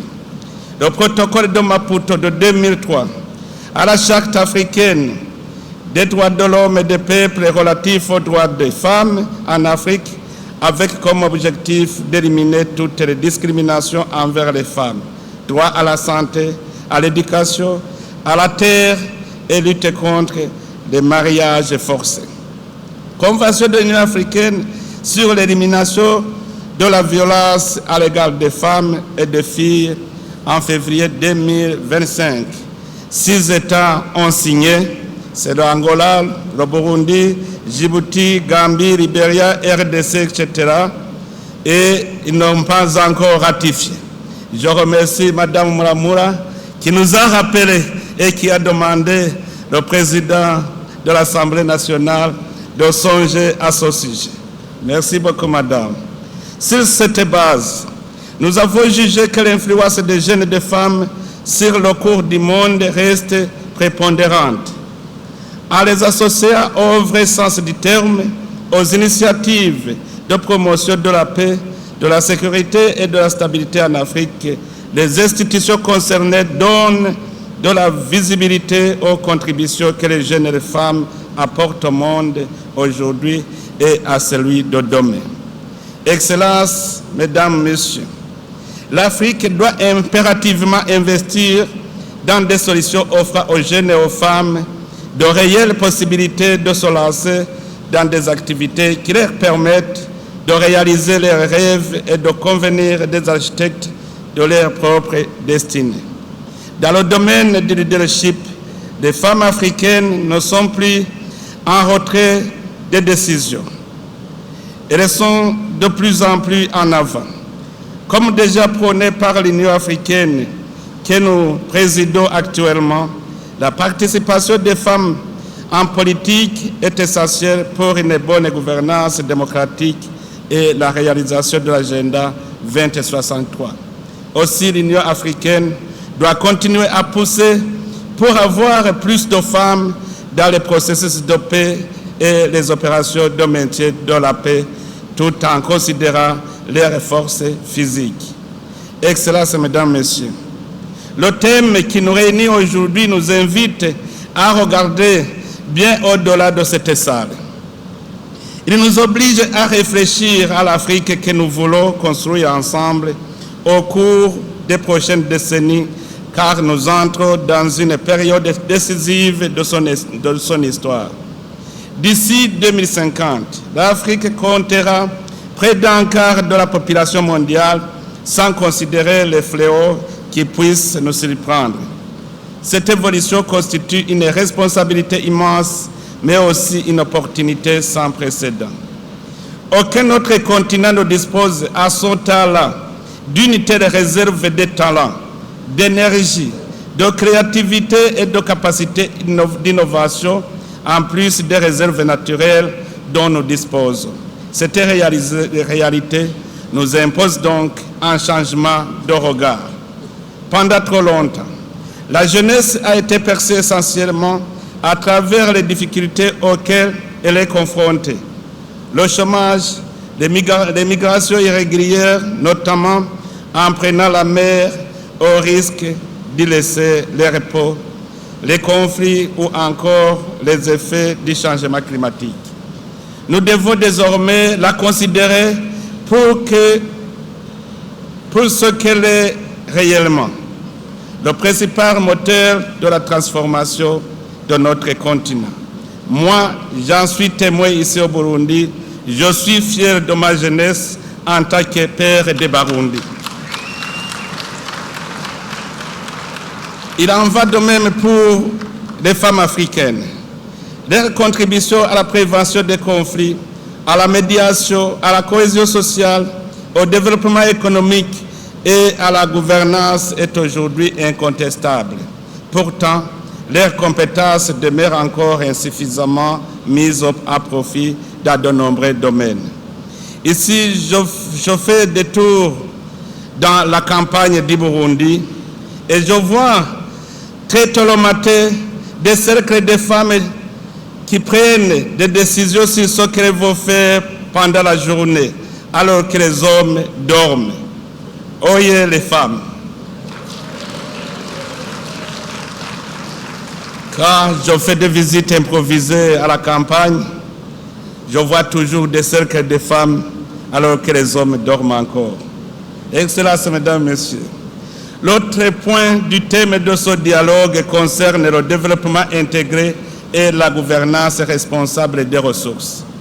Une gouvernance responsable des ressources en Afrique que nous prônons est une gestion transparente, équitable, inclusive et durable des richesses du continent, qu'elles soient minières, énergétiques, foncières, hydriques, forestières ou fauniques. C'est également un arsenal de réponses coordonnées face à la prédation de nos ressources. L'enjeu central est de briser le paradoxe dit de la malédiction des ressources, où l'abondance de matières premières coexiste avec la pauvreté et l'instabilité. C'est un combat pour transformer ces richesses en véritables leviers de développement socio-économique et de paix durable. Et dans tout combat, nous devons aligner nos meilleurs soldats, les jeunes et les femmes. Notre devoir est de lever les obstacles qui entravent leur pleine participation à la vie politique, économique et sociale de nos États. L'agenda 2063 nous offre une vision claire, celle d'une Afrique intégrée, prospère et en paix, portée par ses propres citoyens et occupant toute sa place sur la scène internationale. Cette vision ne pourra être réalisée que si nous investissons davantage dans notre capital humain, qui demeure la ressource la plus précieuse de notre continent. Nous avons franchi des étapes importantes. La zone de libre-échange continentale africaine, ZLECAf, ouvre des perspectives nouvelles pour nos économies. Les projets d'intégration régionale rapprochent progressivement nos peuples. Les investissements dans les infrastructures, le numérique et l'innovation transforment déjà plusieurs secteurs de notre développement. Les initiatives continentales en faveur de la jeunesse témoignent également de notre volonté commune de préparer une nouvelle génération de leaders africains. Cependant, ces avancées ne produiront pleinement leurs effets que si elles s'accompagnent d'une paix durable, car le développement et la sécurité ne peuvent être dissociés. Les conflits détruisent les infrastructures. Ils brisent surtout les trajectoires humaines. Chaque jeune est privé d'éducation. Chaque femme est contrainte à fuir son foyer. Chaque communauté divisée représente une perte pour l'ensemble de notre continent. C'est pourquoi je demeure convaincu que l'investissement le plus rentable que l'Afrique puisse réaliser aujourd'hui est celui qu'elle consacre à sa jeunesse et à ses femmes. C'est dans cet esprit que j'ai souhaité donner à cette 5e édition du dialogue continental une dimension nouvelle à y associer non seulement les jeunes, mais également les femmes et les autres générations, car la paix ne se construit pas ni en vase clos, ni dans une logique de succession entre les générations. Elle se bâtit dans le dialogue, l'écoute mutuelle et la transmission des expériences. Il nous appartient donc aujourd'hui de porter un regard lucide sur le chemin parcouru, d'évaluer avec objectivité des progrès accomplis dans la mise en œuvre de nos engagements, de tirer les enseignements des défis auxquels nous demeurons confrontés et identifier les voies les plus prometteuses pour l'avenir. J'attends de cette rencontre qu'elle débouche sur une feuille de route ambitieuse, réaliste et fédératrice, capable de mettre en synergie les nombreuses initiatives portées par l'Union africaine, les États membres, les communautés économiques et régionales, les partenaires ainsi que les organisations de jeunes et de femmes. Notre ambition commune doit être de transformer ces initiatives en un mouvement continental cohérent, porteur de résultats concrets et durables au service de la paix, de la sécurité et du développement de notre continent. Excellences, Mesdames et Messieurs, le dernier point à aborder dans ce dialogue est l'éducation, l'innovation et la technologie. En développant les compétences de nos ressources humaines, en favorisant leur accès à l'éducation, aux nouvelles technologies, au financement, à l'entrepreneuriat et aux responsabilités publiques, nous préparons une Afrique plus sûre, plus compétitive et plus solidaire. À cet égard, l'innovation doit devenir un véritable état d'esprit. L'Afrique ne saurait se contenter d'être un consommateur de technologies développées ailleurs. Elle doit être un espace où les idées naissent, où les solutions se construisent et où les innovations répondent d'abord aux réalités africaines. Nous sommes rassurés, nos universités, nos centres de recherche, nos entrepreneurs et nos créateurs disposent d'un potentiel nécessaire pour relever ce défi et nous devons ressusciter les consciences de nos jeunes et leur offrir un environnement favorable. Les pays développés ne nous dévassent à rien. Ils sont des hommes et des femmes intelligents comme nous, Africains. Ils n'ont pas de ressources que nous n'avons pas. Nous sommes alors capables de nous réformer pour être développés comme eux. Il suffit d'avoir la volonté, car ce que nous cherchons chez eux se trouve ici chez nous. Notre ambition collective doit également être de faire de nos ressources naturelles un facteur d'unité plutôt de division. L'eau, qui est au cœur du thème de cette édition, en est une parfaite illustration. Lorsqu'elle est gouvernée avec sagesse, équité et responsabilité, elle nourrit les populations, soutient l'économie, renforce la coopération entre les États et consolide la paix.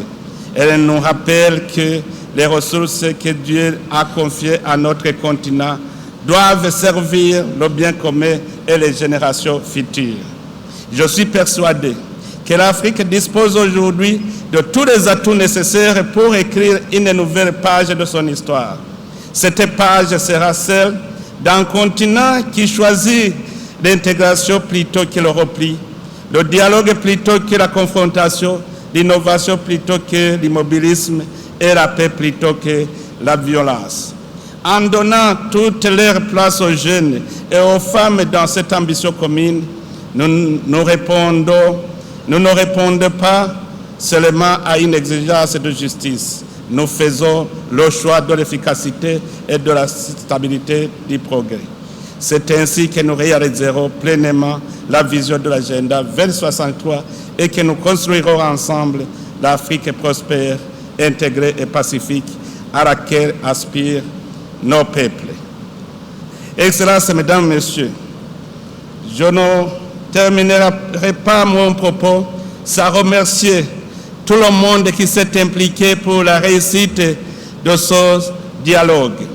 Ici, je mentionne les jeunes burundais, les institutions, les partenaires au développement, les Nations Unies, l'Union africaine et les organismes internationaux. Vous tous qui vous êtes impliqués pour la réussite de ce dialogue, je vous remercie beaucoup. Excellences, Mesdames, Messieurs, ça, c'était mon souhait. C'est ce que je voulais contribuer pour faciliter le dialogue que vous allez entamer tout à l'heure. Car il serait plus légitime que dès maintenant, tous les jeunes et femmes braves, Ingerebutsi en Afrique, soient encouragés à créer un espace panafricain qui leur permettra de s'exprimer librement au profit de l'agenda de l'Union africaine. Ici, je parle d'Ingerebutsi parce que chaque année, au Burundi, nous sélectionnons les jeunes qui se sont distingués. Ce sont des Ingerebutsi, des braves jeunes. Je recommanderais aussi qu'en Afrique, il y ait cet événement de détection des jeunes qui se sont montrés braves. Soyons tous disponibles pour aller vers cette Afrique que nous voulons. Afrique fière de son identité, acteur mondial fort et centrant son développement sur ses citoyens. Ainsi, c'est sur ces vœux que je déclare solennellement ouvert les travaux de la 5e édition du dialogue continental sur la jeunesse, la paix et la sécurité, et femmes, paix et sécurité, organisé sous le thème Eau, paix et leadership inclusif en Afrique, institutionnalisation du rôle stratégique des jeunes et des femmes dans la prévention des conflits, la gestion des crises et la consolidation durable de la paix grâce à une gouvernance responsable des ressources. Je vous remercie beaucoup. Que Dieu vous bénisse.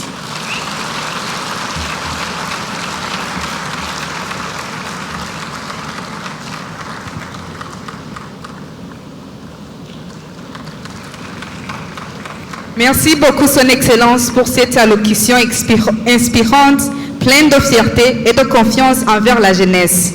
Quel privilège pour nous d'entendre ces paroles de la part de celui que nous appelons, à juste titre, l'ami de la jeunesse. Excellence, merci pour ce message fort. Mesdames et messieurs, encore une fois, un tonnerre d'applaudissements pour Son Excellence, Monsieur le Président de la République du Burundi. Merci.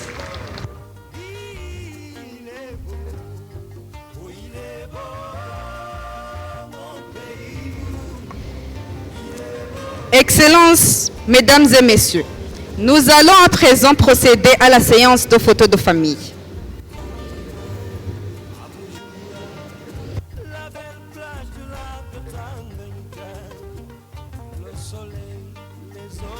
Nous invitons tout d'abord Son Excellence, Monsieur le Président de la République du Burundi et Son Excellence, Madame la Première Dame du Burundi, à bien vouloir prendre place pour cette séance photo. Nous prions le protocole de bien vouloir nous accompagne.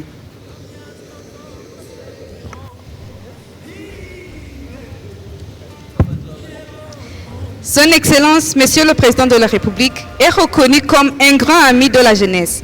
Et puisque nous sommes réunis aujourd'hui dans le cadre du dialogue continental de la jeunesse, nous ne pouvons pas manquer d'immortaliser ce grand moment avec les jeunes. C'est donc tout naturellement par eux que nous commencerons cette séance photo.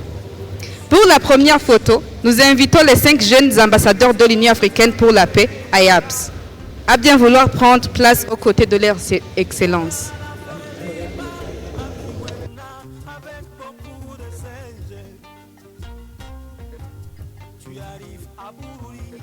exactement Rutobu. Tu verras la source du Ning. Les autres malheurs, toujours à Burundi. La danse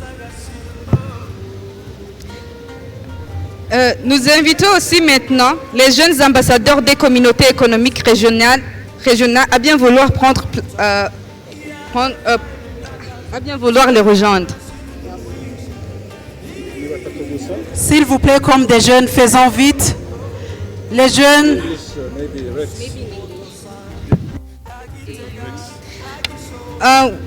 We now invite the youth ambassadors from the regional economic communities to kindly take their place.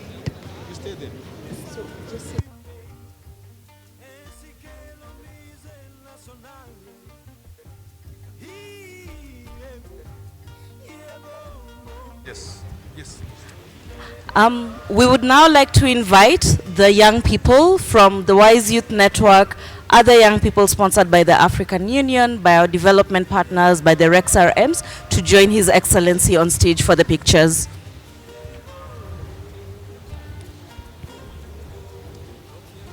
The Wise Youth, the YCC, young people sponsored by the African Union, by development partners, please join His Excellency on stage.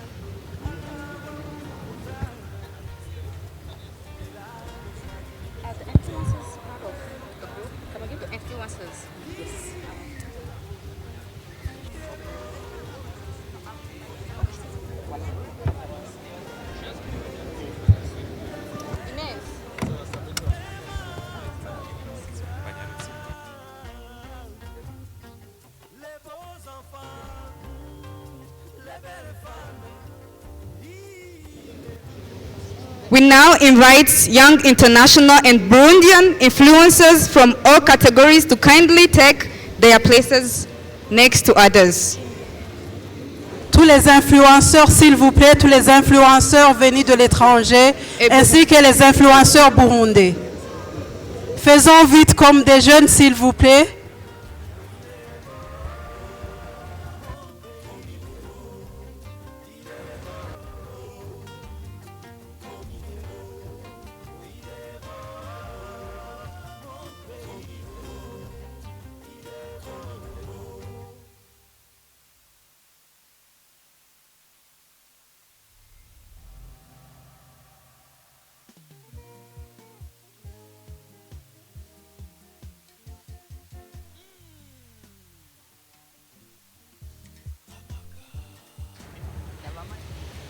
Faites vite, s'il vous plaît, comme des jeunes. Faites vite, s'il vous plaît, comme des jeunes.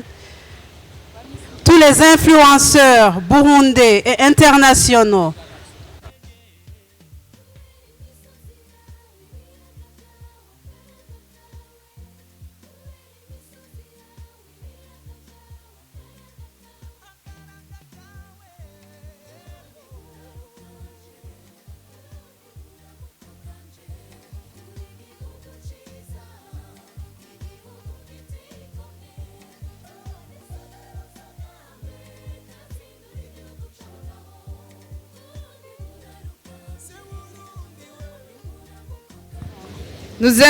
À présent, nous invitons leur Excellence installée au premier rang à bien vouloir prendre place pour la grande photo de famille.